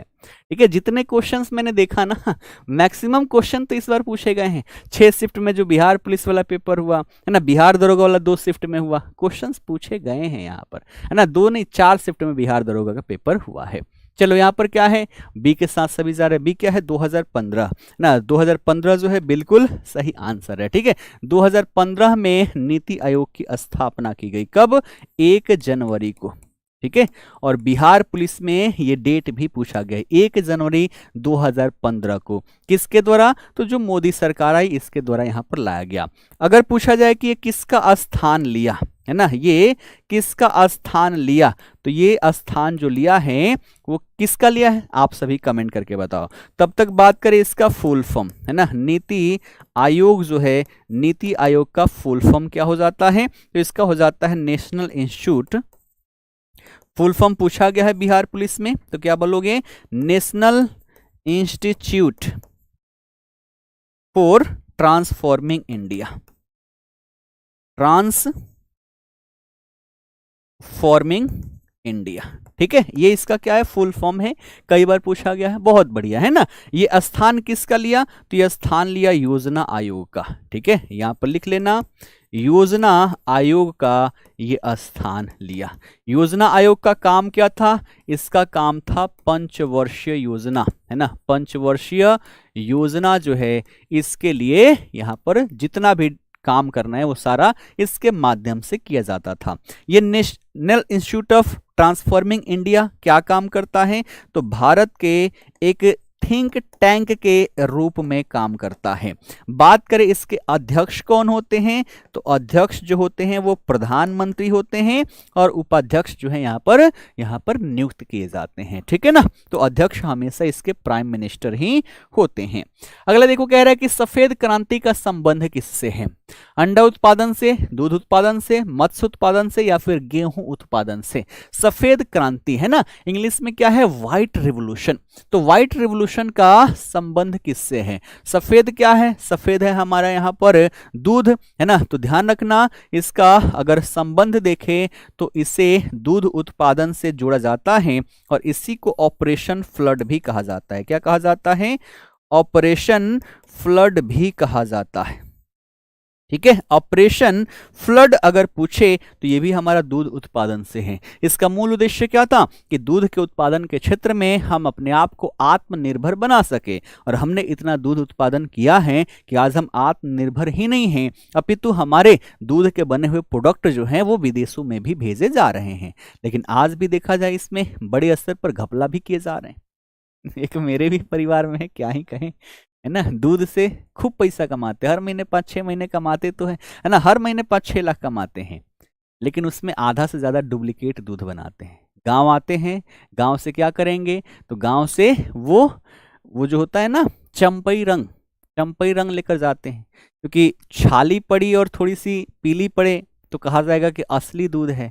तो चंपई रंग और जो डब्बे वाला पाउडर है वो लेकर जाते हैं, घोल के चंपई रंग मिला के जो बेचते हैं, और वो भी पता है किसको? बड़े बड़े अधिकारियों को बेचते हैं। जिस दिन पता चलेगा ना उनका क्या कांड होगा, मैं उनको कई बार बोल चुका हूँ। बोलते क्या है? अरे बड़े बड़े अधिकारी सारे पागल होते हैं, उनको इतना टाइम कहाँ कि वो चेक करे कि असली दे रहे हैं कि नकली दे रहे हैं, है ना। और खूब पैसे कमा रहे, खूब छाप रहे हैं। ठीक है, तो देख रहे हो ना विनोद क्या क्या चल रहा है आज सभी आजकल। ठीक है, तो दूध उत्पादन क्लियर। चलो बढ़ते हैं आगे। अगला प्रश्न कि जीएसटी भारत में कब लागू हुआ था? ये बिहार पुलिस का जो दरोगा एग्जाम हुआ था, इसके चौथे शिफ्ट में क्वेश्चन पूछा गया है ये, कि जीएसटी जो है ये भारत में कब लागू हुआ था? 1 जनवरी 2017 को, 1 अप्रैल 2017 को, 1 जुलाई 2017 को, या फिर 1 अगस्त 2017 को? और बिहार पुलिस दरोगा में पता है जो ट्रेंड पहले देखने को नहीं मिली वो भी देखने को मिली है। यहाँ पर डेट भी पूछे गए हैं, इसलिए हमें अब डेट पर भी खासा ध्यान रखना पड़ेगा। ठीक है, महीने दे दिए और उसमें डेट बदल दिए, 2 दिन 4 दिन का गैप। एक क्वेश्चन तो ऐसा था जिसमें 1 दिन का गैप था। अब सोचो, जो बच्चा केवल ऊपर ऊपर देखा होगा वो कभी सही कर पाएगा? नहीं कर पाएगा। इसलिए हमें केवल अब ऊपर ऊपर नहीं देखना, हमें बढ़िया से यहाँ पर देखते हुए चलना है। तो जीएसटी जो है, जीएसटी 1 जुलाई 2017 को लागू की गई थी, है ना। 1 जुलाई 2017 को लागू की गई थी। इसके लिए कौन सा संविधान संशोधन हुआ? तो ध्यान रखना, 101वां कॉन्स्टिट्यूशनल अमेंडमेंट एक्ट, है ना। 101वां संविधान संशोधन अधिनियम जो है, इसके माध्यम से जीएसटी यहां पर लाया गया। ठीक है, अगर बात करें कि जीएसटी की सिफारिश किस समिति के द्वारा किया गया था, है ना, तो यहां पर क्या लिखोगे? आप लिखोगे विजय केलकर समिति। क्या लिखोगे? आप लिखोगे विजय केलकर समिति, है ना। विजय केलकर समिति के द्वारा जीएसटी की सिफारिश की गई थी, ये बात ध्यान रखना। अगर पूछ दिया जाए कि जीएसटी जो है ये किस प्रकार का कर है बिहार पुलिस में, तो इसका फुल फॉर्म पूछा गया है। फुल फॉर्म क्या होता है इसका फुल फॉर्म होता है गुड्स एंड सर्विसेज टैक्स, है ना। गुड्स एंड सर्विसेज टैक्स, इसी को शॉर्ट में जीएसटी कहा जाता है। ठीक है, और ये किस तरीके का कर है? तो ये ध्यान रखना, इनडायरेक्ट टैक्स है ये, है ना। क्या है? इनडायरेक्ट टैक्स है। पहले हर जगह जगह पर टैक्स देनी पड़ती थी, अब सबको समाप्त करके एक ही टैक्स यहाँ पर देना होता है, जिसे जीएसटी कहा जाता है। ठीक है, जिसे जीएसटी कहा जाता है। ठीक है, अच्छा सर जी, मेरे शिफ्ट में आया था बिहार का पशु कौन सा है ना। अच्छा, बैल था ही नहीं। बैल नहीं था तो उसमें रिछ था ना, बैल नहीं था तो उसमें रिछ था, और बैल से पहले 2013 में रिछ था, रिछ के बाद हमने बैल को 2013 में अपना राजकीय पशु बनाया था। मैं गारंटी के साथ लिख कर दे सकता हूं कि जो बिहार पुलिस दरोगा का जो एग्जाम हुआ है ना, अगर उसका पेपर बाहर आए तो मैं हर पेपर में 4 से 5 क्वेश्चन गलत दिखा सकता हूं, लेकिन आयोग पेपर बाहर आने नहीं देती, और बाहर नहीं आने देती इसका रिजल्ट यही होता है कि गलत भी है तब भी कोई दिक्कत नहीं है ना। नहीं तो हर पेपर में मैं 4 से 5 क्वेश्चन गलत दिखा सकता हूं, गलत ऑप्शन के साथ। ठीक है, एक तो था वहां पर पौधों में परिवहन, जो यहां पर जो होता है ना, जैसे हमारे रक्त परिसंचरण तंत्र है, तो उसमें इस प्रकार से क्वेश्चन था जिसका फ्लोएम और जाइलम दोनों ऑप्शन था, और जैसा प्रश्न पूछा गया था उसके आधार पर दोनों ही आंसर हमारे सही थे। अब बच्चा लगाए तो लगाए क्या? आप तो स्टेटमेंट जो दिए वो इस प्रकार से दिए कि उसका आंसर जो होगा वो जाइलम फ्लोएम दोनों ही होगा, आप ऐसा स्टेटमेंट दो ना जिसके आधार पर या तो जाइलम सही हो या फ्लोएम सही हो, लेकिन आपने स्टेटमेंट ऐसा दिया, कथन ऐसा दिया कि दोनों सही है, बच्चा कंफ्यूज्ड। ठीक है, ऑप्शन आप रिच दे रहे हो जो कि 2013 में था, उसके बाद से तो हमारा राजकीय पशु बैल है ना, बैल आपने ऑप्शन में नहीं दिया। तो लड़कियां जो है गाय माता को लगा के चली आई और लड़के पता ना क्या लगा के आए, तो यही तो हो रहा है। ठीक है, इसीलिए तो मैं कहता हूं कि पेपर बाहर आने चाहिए, है ना, पेपर बाहर आने चाहिए। ठीक है, आंसर की जो है वो जारी किए जाने चाहिए, और जो आपका एक शीट जो मिलता है कार्बन पेपर वो भी आपके पास आना चाहिए। ठीक है, कार्बन पेपर तो खैर अब आएगा, अब नई वैकेंसी जितनी भी आ रही है, जैसे नया वाला जो स्पेशल पुलिस वाला आया है उसके नोटिफिकेशन में पढ़ने पर दिल खुश हुआ कि वहां पर जो कार्बन पेपर है, कार्बन पेपर जो पहले आयोग लेती रही थी, अब कार्बन पेपर आपको मिलेगा। तो जाना पेपर देने के लिए तो वहां से कार्बन पेपर आपको मिलेगी, जो आपकी OMR सीट की कार्बन पेपर है। ठीक है ना, क्लियर है। आओ बढ़ते हैं आगे। अगला कह रहे हैं कि भारत का केंद्रीय बैंक कौन सा है। ये कितना आसान क्वेश्चन है, लेकिन बिहार पुलिस में ऐसे ऐसे क्वेश्चन पूछ जाते हैं। भारत का केंद्रीय बैंक कौन सा है? State bank of India, reserve bank of India, Punjab national bank या फिर सेंट्रल बैंक ऑफ इंडिया? बताएंगे कि केंद्रीय बैंक कौन सा है। चलो यहां पर अब इसमें भी कोई गड़बड़ आ रहा है, स्टेट बैंक नहीं ना, केंद्रीय बैंक जो है वो हमारा रिजर्व बैंक ऑफ इंडिया है, जिसे शॉर्ट में हम क्या बोलते हैं, RBI बोलते हैं। क्या बोलते हैं शॉर्ट में? इसी को हम RBI, reserve bank of India बोलते हैं, है ना। क्वेश्चन पूछा गया है बैंकों का बैंक, है ना, बैंकों का बैंक किसे कहा जाता है? तो रिजर्व बैंक को कहा जाता है। जैसे हम कस्टमर हैं तो हम अपने पैसे कहाँ जमा करते हैं? तो हम जमा करते हैं इन सब बैंकों में, और इनके पास जो पैसे होते हैं वो RBI में बैंक, है ना, RBI में जमा करते हैं। हमें लोन लेना होता है, हम इनके पास जाते हैं, इनको लोन लेना होता है, ये RBI के पास जाते हैं। तो बैंकों का बैंक कहा जाता है। ठीक है, उसके बाद यहाँ पर नोट छापना क्या है? नोट छापना इनकी जिम्मेदारी हो जाती है। ठीक है, नोट छापना कौन काम करता है? तो रिजर्व बैंक ऑफ इंडिया के द्वारा ही यहाँ पर नोट छापे जाते हैं। ठीक, पहले बैंकों पर ये नियंत्रण स्थापित करती थी, लेकिन अब नियंत्रण के स्थान पर इसको समन्वयक की भूमिका यहाँ पर दे दी गई है। ठीक है, तो कई सारे क्या है इसके यहाँ पर काम है रिजर्व बैंक ऑफ इंडिया की, है ना। क्वेश्चन पूछ जाता है कि इसकी स्थापना कब हुई है ना, इसकी स्थापना कब की गई? तो आप क्या लिखोगे? आप लिखोगे 1 अप्रैल 1935 को। ठीक है, 1 अप्रैल 1935 को स्थापना की गई। किसके तहत की गई? तो RBI एक्ट, है ना, RBI एक्ट 1934 के तहत 1 अप्रैल 1935 को इसकी स्थापना की गई। तब इसका हेडक्वार्टर कलकत्ता हुआ करता था, लेकिन अब इसका हेडक्वार्टर जो है वो बंबई है ना। तो यहां पर ध्यान रखना, हेडक्वार्टर कहां पर है? हेडक्वार्टर जो है वो आपके मुंबई में है ना। तब कलकत्ता था, अब कहां पर है? मुंबई में है। एक बार पूछा गया है इसका राष्ट्रीयकरण कब किया गया, है ना। राष्ट्रीयकरण, राष्ट्रीयकरण का मतलब क्या? कि इसमें अंग्रेजों का पैसा था, हमने लौटा दिया कि पकड़ो भैया ये तुम्हारा पैसा, ये अब हमारा बैंक यहां पर रहेगा, इसी को कहते हैं राष्ट्रीयकरण। तो ये किया गया था 1 जनवरी 1949 को, है ना, 1 जनवरी 1949 को हमने इसका राष्ट्रीयकरण किया हुआ था। तो ये भी आप सभी ध्यान में रखना। अगला देखो, ये किस पंचवर्षीय योजना में गरीबी हटाओ नारा दिया गया था, है ना। किस पंचवर्षीय योजना में गरीबी हटाओ नारा दिया गया था? बताएंगे। तीसरा, चौथा, पांचवा या फिर छठवा? गरीबी हटाओ नारा किस पंचवर्षीय योजना में दिया गया था? चलो बहुत बढ़िया, सी के साथ सभी जा रहे हैं ना। आज सभी बड़ा सही लगा रहे हो, इतना बढ़िया पढ़ रहे हो कि दिल मेरा बाग बाग हो रहा है ना। 5वां पंचवर्षीय योजना जो है इसमें गरीबी हटाओ नारा दिया गया था। कब? इंदिरा गांधी का टाइम था, और इलेक्शन का प्रचार का नारा ही इन्होंने दिया गरीबी हटाओ, और इसी गरीबी हटाओ नारा पर ये इलेक्शन जीत भी जाती है। लेकिन ध्यान रखना, ये पंचवर्षीय योजना 5 वर्षों तक नहीं चल पाया था, ये 4 वर्ष तक ही चला हुआ था। ठीक है, तो ध्यान रखना, ये पंचवर्षीय योजना कब से कब? तो 1974 से लेकर 78 तक ही ये चला हुआ था, 4 वर्षें। इसके बाद जनता की सरकार आ जाती है और जनता सरकार इसे 1 साल पहले ही समाप्त कर देती है। ठीक है ना। तो गरीबी हटाओ ये जो नारा है ये किसके द्वारा, तो इंदिरा गांधी के द्वारा दिया गया था, है ना, चुनाव के प्रचार प्रसार के रूप में दिया गया था। साथ ही साथ इसका टारगेट क्या था, अगर बात करें इसके टारगेट में, तो इसका टारगेट एक था आत्मनिर्भरता। ठीक है, आत्मनिर्भरता। ठीक है, ये भी क्या था, इसका टारगेट था। और ये 1971, ठीक है, ध्यान रखना 1971 का जो चुनाव हुआ था ना, है ना, उस टाइम से ये नारा यहां पर दिया गया था। ठीक है, आगे चलकर इस पंचवर्षीय योजना में शामिल किया गया। अगला कह रहा है कि अर्थशास्त्र का जनक किसे माना जाता है। ये क्वेश्चन पूछा गया है बिहार पुलिस दरोगा वाले एग्जाम में जो इस बार हुआ है।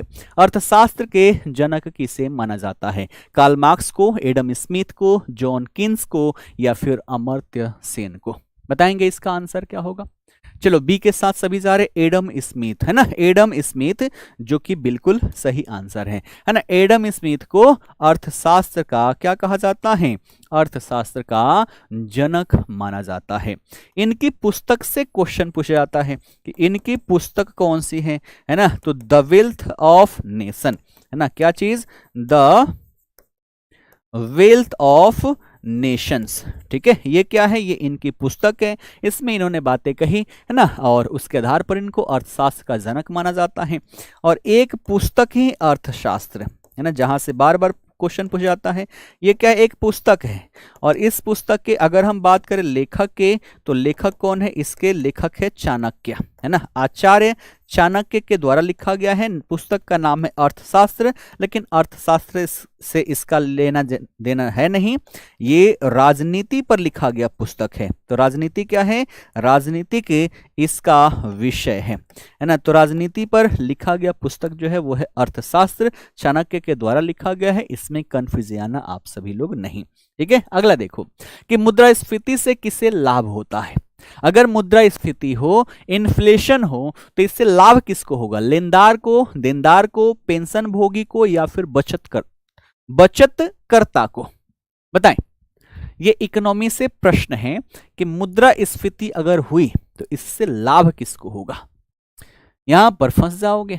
चलो देखते हैं कितने लोग फंसते हैं और कितने लोग नैया पार कर जाते हैं। बहुमत बी के साथ जा रहा बा, लेकिन कुछ लोग यहां पर ऑप्शन ए के साथ भी बा। इन्फ्लेशन, है ना, इन्फ्लेशन की स्थिति में होता क्या है, जब भी कहीं पर मुद्रास्फीति होगा, है ना, जब भी कहीं पर मुद्रास्फीति होगा, तो मुद्रास्फीति का मतलब क्या हुआ, पैसे का जो परचेसिंग पावर है ना, जो पैसे का क्रय शक्ति है, पैसे का क्रय शक्ति, ये क्रय शक्ति क्या हो जाती है, क्रय शक्ति कम हो जाती है। परचेजिंग पावर जो है ये घट जाएगा। इसका मतलब क्या हुआ, मान लो एक समोसा था, है ना, पहले 10 रुपए में मिलता था, लेकिन इन्फ्लेशन हुआ, महंगाई बढ़ गई। इन्फ्लेशन का मतलब नॉर्मली हम कहेंगे महंगाई बढ़ गई, तो अब 10 रुपए में नहीं, ये अब समोसा आपको 15 रुपए में मिल जाएगा। तो पहले 10 रुपए की क्षमता थी कि इस समोसा को खरीद पाए, लेकिन जैसे ही इन्फ्लेशन हुआ, अब 10 की क्षमता से बाहर हो गया, अब इसको खरीदने के लिए 15 रुपए चाहिए। समोसा तो वही है, लेकिन रुपए ज्यादा लग रहा है। इसी को कहते हैं क्रय शक्ति का कम हो जाना, पैसे के वैल्यूएशन को कम हो जाना। अब सोचो कि जब पैसे की वैल्यूएशन की कम होगी तो फायदा किसको होगा, फायदा होगा यहां पर देनदार को, है ना, फायदा क्या होगा, देनदार को होगा। ठीक है, फायदा किसको होगा, देनदार को होगा। जैसे मैंने लोन लिया, ठीक है, ऐसे मान लो कि मैंने क्या किया, बैंक से लोन लिया, तब वैल्यू कुछ अलग थी, अब वैल्यू यहां पर क्या हो गई, तो पैसे की क्रय शक्ति कम हो गई, तो मेरे लिए क्या हो जाएगा, पहले से पे करना आसान हो जाएगा। ठीक है ना, तो यहां पर ध्यान रखना, देनदार को जब मुद्रास्फीति होती है तो देनदार को फायदा होता है और लेनदार को घाटा होगा, है ना, लेनदार को घाटा होगा। जो पेंशन भोगी होंगे इनको भी घाटा होगा, है ना, पेंशन भोगी जो होंगे इनको भी घाटा होगा, बचतकर्ता को भी घाटा होगा। आप पैसे बचा कर रख रहे हो फ्यूचर के लिए, है ना, आप पैसे बचाकर रख रहे हो फ्यूचर के लिए कि चलो 10 रुपए रहेगा तो कल 10 रुपए में समोसा खाऊंगा। ऐसे सोच लो कि आज आपने 10 रुपए का समोसा खा लिया और 10 रुपए रख लिया कि कल समोसा खाऊंगा, बचत किया आपने, और कल गए तो समोसा 15 का हो गया, तो आपको प्रॉफिट हुआ कि लॉस? लॉस हो गया। तो जो बचत करेगा उसको भी लॉस होगा, जो लेनदार होगा, उधार लेना होगा, है ना। मान लो आपने किसी को क्या किया, 10 रुपए दिया, दो दोस्त हैं, एक दोस्त ने मांगा कि चलो 10 रुपए दे दो, एक समोसा खाना है, तो कल तक तो वैल्यू 10 रुपए की थी, लेकिन परसों जब वो आपको वापस दे रहा है 10 रुपए, कल आप खरीद सकते थे इस 10 रुपए में एक समोसा, आज खरीद पाओगे? नहीं खरीद पाओगे, अर्थात आपको लॉस हुआ, है ना। तो लेनदार को भी लॉस है, पेंशन भोगी को भी लॉस है, बचतकर्ता को भी लॉस है, प्रॉफिट जो है वो यहां पर देनदार को है, जिसने उधार ले रखा है। ठीक है, समझ में आ गई? चलो, इकोनॉमिक्स बड़ा ही आसान है अगर एग्जाम्पल अच्छे अच्छे दिए जाए तो। अगला देखो कि भारत में पहली जनगणना किस वर्ष हुई थी? 1872 में, 81 में, 91 में या फिर 1909 में? पहली जनगणना भारत में किस वर्ष हुई थी? चलो 81 के साथ जा रहे हैं, बी के साथ जा रहे हैं, लेकिन ये टोटली क्या है, गलत है। पहली जनगणना जो हुई थी वो 1872 में हुई थी, है ना। पहली जनगणना कब हुई थी? 1872 में हुई थी। किसके द्वारा? तो लॉर्ड मेयो के टाइम पीरियड पर, है ना। लॉर्ड वर्ड हटाओ, है ना, मेयो, ठीक है, मेयो के द्वारा करवाया गया था। लेकिन अगर पूछे कि पहला नियमित, है ना, क्या पूछे? पहला नियमित जो यहां पर जनगणना हुआ था, या यूं कहें, है ना, कि पहला जो पूर्ण जनगणना हुआ था, है ना, पूर्ण जनगणना, ये कब हुआ था? ये हुआ था 1881 में। कब हुआ था? 1881 में। किसके द्वारा? तो ये रिपन के द्वारा करवाया गया था। ठीक है, तो दो नाम ध्यान रखना। पहला जो हुआ था मेयो ने करवाया था 1872 में, ये पूर्ण जनगणना नहीं थी, लेकिन पूर्ण जनगणना पूरे डिटेल के साथ पहली बार जो हुआ था वो 1881 में। तो यहां पर तो ये नहीं पूछा ना कि पहली पूर्ण जनगणना कब हुई, तो हमारा आंसर यहां पर मेयो वाला होगा ना, 1872 होगा। और अगर पूछता कि पहली पूर्ण जनगणना डिटेल के साथ, तब क्या होता? आपका 1881 होता, रिपन वाला होता। ठीक है, और तब से लेकर हर 10 वर्ष पर, है ना, हर 10 वर्ष पर हमारी जनगणना होती रही है। इस हिसाब से होना था हमारा कब? 2021 में, लेकिन कोविड-19 आ गया, है ना। कोविड-19 के क्रम में ये हो नहीं पाया, अब हो रहा है ना, 2026-27 में आपकी डेटा जो होगी वो रिलीज कर दी जाएगी। तो नया जनगणना आपका 2026-27 में आने वाला है। ठीक है, क्लियर है? कौन है ये 3 गर्लफ्रेंड वाला? अरे पगला रहे हो क्या आज सब?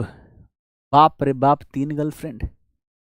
हाँ भैया, मजा ही आता होगा जब तीनों 3 तरफ से गर्दन दबाएगी ना, तब समझ में आएगा कि काश एक भी ना होती। ठीक है, आओ बढ़ते हैं आगे। अगला कि बिहार दिवस कब मनाया जाता? अब आपका कौन सा आ गया? अब बिहार स्पेशल आ गया। ठीक है ना, क्लियर? बिहार दिवस कब मनाया जाता है? बहुत ज्यादा टाइम कहा, 2 घंटे में 50 क्वेश्चन। 1 घंटे का एन एवरेज देखे तो 20 से 25 क्वेश्चन होती है। 50 क्वेश्चन अगर हम 2 घंटे में कर रहे हैं तो कहाँ ज्यादा टाइम लग रहा है? ठीक है, आप क्या चाह रहे हो कि आए आंसर लगा के चले जाए? नहीं होगा ना। वैसे बिहार दिवस की बात करें, आप सभी बिल्कुल सही जा रहे हो, ऑप्शन सी हो जाएगा, 22 मार्च, है ना। 22 मार्च को क्या किया जाता है? बिहार दिवस मनाया जाता है, क्योंकि इसी दिन 1912 में बंगाल प्रेसिडेंसी से अलग करके, ठीक है, बंगाल प्रेसिडेंसी से अलग कर बिहार की स्थापना की गई। ठीक है, बिहार की स्थापना यहां पर की जाती है। ठीक है, और इसीलिए हर 22 मार्च को हम बिहार दिवस या इसी को बिहार स्थापना दिवस मनाते हैं। ठीक है, बिहार स्थापना दिवस मनाते हैं। अगर बात कर ले कि इसकी शुरुआत कब से की गई, है ना, तो ध्यान रखना 2010 से ये दिवस मनाना हम क्या किए? शुरू किए। किसके द्वारा? तो नीतीश कुमार जी के द्वारा। इससे पहले हम सेलिब्रेशन इसका नहीं करते थे, लेकिन 2010 से हर साल अब हम 22 मार्च को बिहार दिवस के रूप में सेलिब्रेट करते रहे हैं। अगला देखो, अगला कह रहा है कि बिहार की राजकीय पक्षी कौन सा है? ठीक है। अब कोई सोचेगा कि इतना आसान क्वेश्चन, अभी थोड़ी देर पहले कई बच्चों ने कमेंट किया कि हाँ ऐसे क्वेश्चन बिहार दरोगा में आया था, है ना। पुलिस की बात हटाओ, बिहार दरोगा में ये क्वेश्चन आया था कि बिहार का राजकीय पशु कौन सा है, तो पक्षी ना आएगा, बिल्कुल आएगा। चलो बी के साथ सभी जा रहे हैं, है ना। और बी क्या है, बी है हमारा गौरैया, है ना। तो गौरैया जो है ये क्या है हमारा, बिल्कुल सही आंसर हो जाता है। गौरैया हमारे क्या है, राजकीय पक्षी। कोयल की बात करें तो ये झारखंड की है ना। झारखंड की राजकीय पक्षी, ठीक है। कौन सी, कोयल है ना। तोता कहीं की है, नहीं है, है ना। अब बात करें राजकीय पशु, ठीक है। राजकीय पशु की बात कर ले तो पहले रीछ था, है ना, पहले रीछ था। अब क्या हो चुका है, अब हो चुका है बैल, ठीक है, अब हो चुका है बैल, ठीक है। राजकीय पक्षी हो गया ना। राजकीय पुष्प अगर पूछ दे तो राजकीय पुष्प क्या हो जाएगा, ये हो जाएगा गेंदा। झारखंड का क्या है, पलाश है, ठीक है। राजकीय वृक्ष पूछ दे तो आप क्या लिखोगे, पीपल, है ना। और झारखंड का क्या है राजकीय वृक्ष, वो साल हो जाता है, ठीक है। क्लियर है, तो ये सारी चीजें आप ध्यान में रखोगे। अगला प्रश्न देखो, अगला क्या कह रहे हैं कि बिहार में कुल कितने जिले हैं, 35, 38, 40 या फिर 42। बिहार में कुल कितने जिले हैं। देखो बिहार का नॉर्मली इंट्रोडक्शन से आज मैंने क्वेश्चंस उठाए हैं, बाकी कल आपका और भी इसके आगे क्वेश्चंस देखने को मिलेंगे।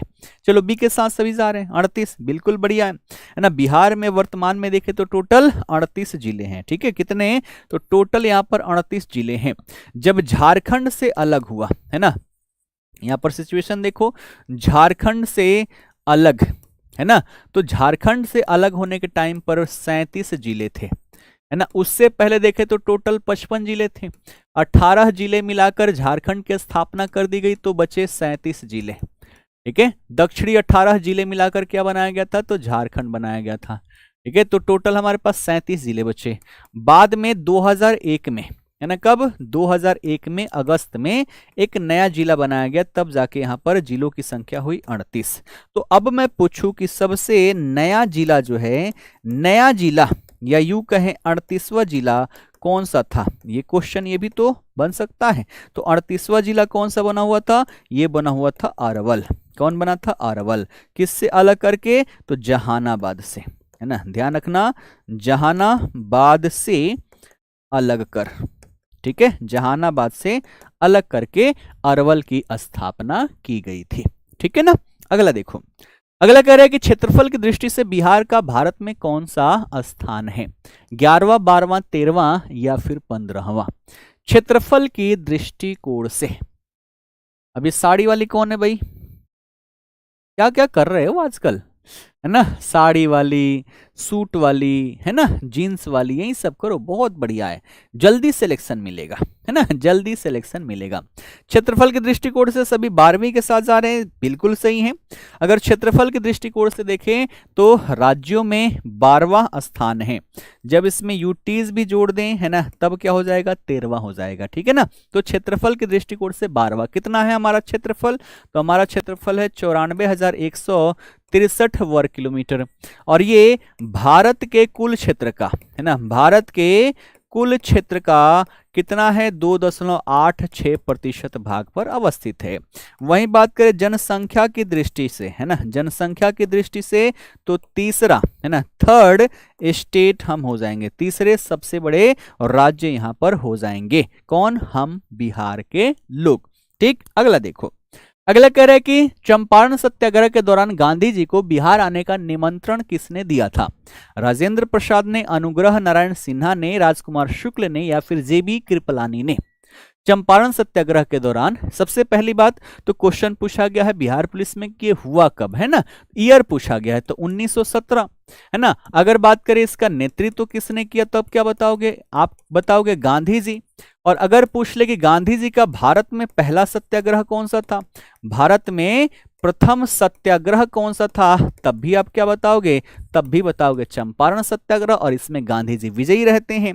तो गांधी जी को बुलाने के लिए कौन, राजकुमार शुक्ल सबसे पहले कहां, साबरमती आश्रम पहुंचेंगे, वहां पर नहीं मिलेंगे तो कहां पर मिलेंगे, 1916 में मिलेंगे, कांग्रेस का लखनऊ अधिवेशन, है ना, कांग्रेस का लखनऊ अधिवेशन जो होगा यहीं पर गांधी जी से मिलेंगे। यहीं पर कांग्रेस मंच पर जो तिनकठिया प्रणाली थी, है ना, कौन सा, तिनकठिया प्रणाली से संबंधित प्रस्ताव पारित किया जाएगा कांग्रेस के मंच पर और गांधी जी यहां पर आएंगे। ठीक है ना। अगला क्वेश्चन देखो कि बिहार सोशलिस्ट पार्टी के संस्थापक कौन थे?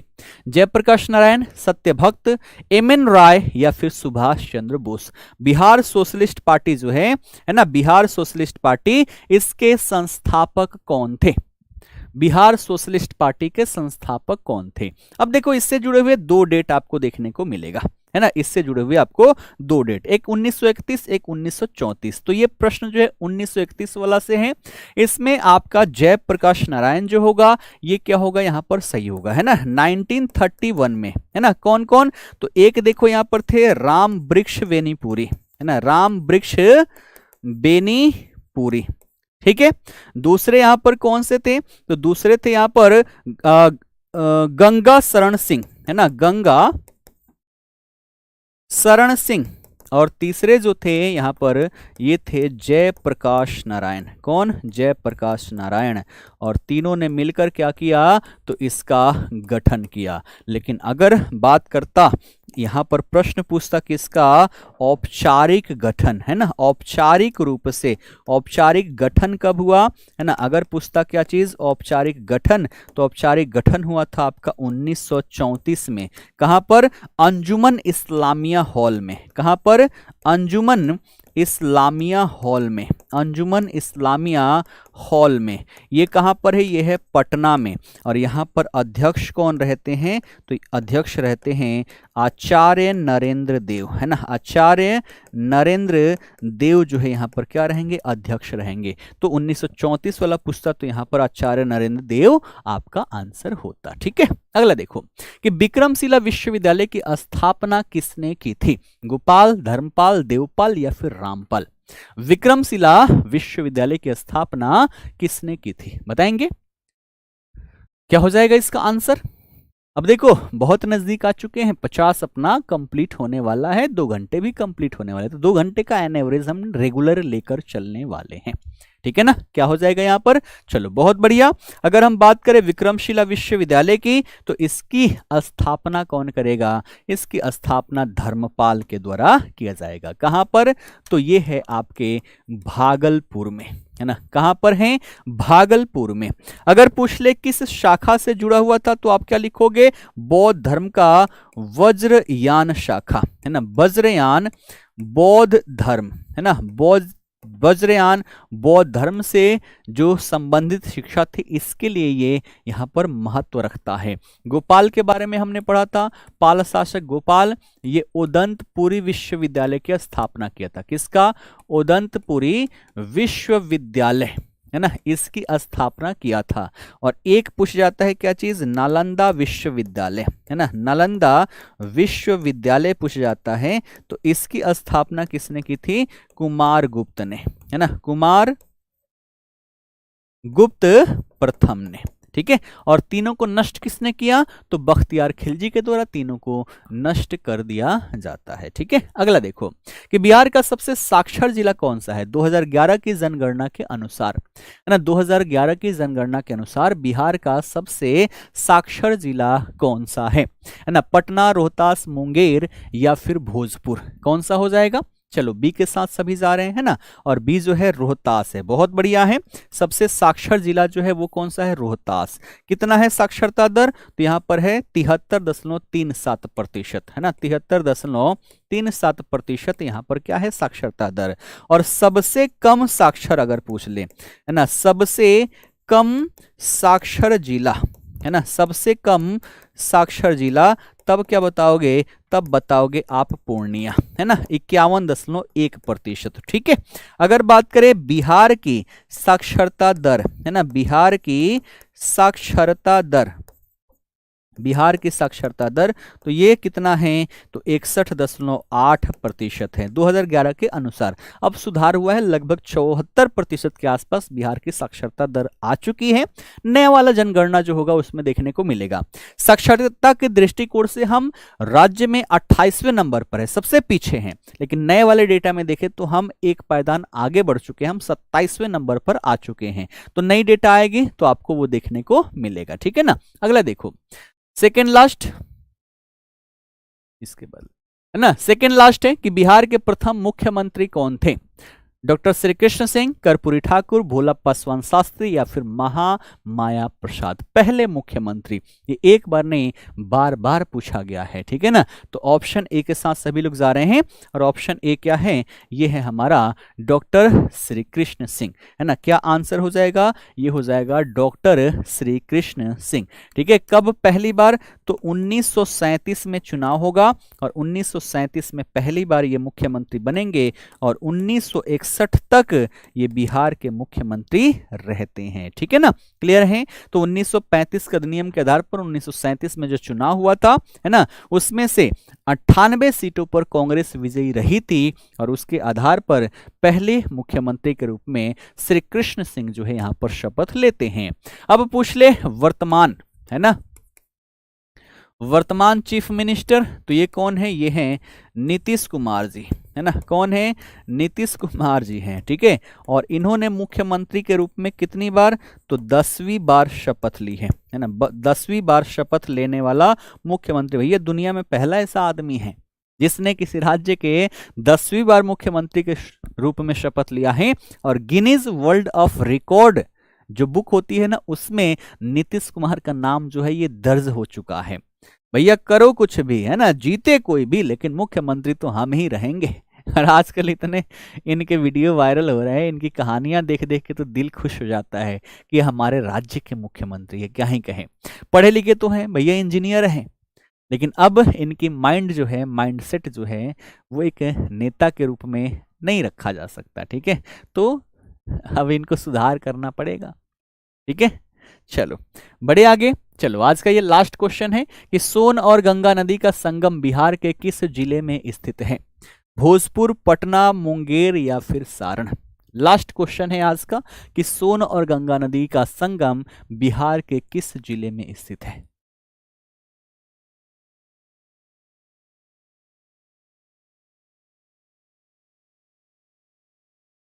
ठीक है, क्या हो जाएगा, चलो बी के साथ सभी जा रहे, बहुत बढ़िया। हमने पढ़ा है ना कई बार, कहां पर, तो ये मनेर में जाके मिलते हैं, और मनेर है कहां पर, तो ये पटना जिला, है ना।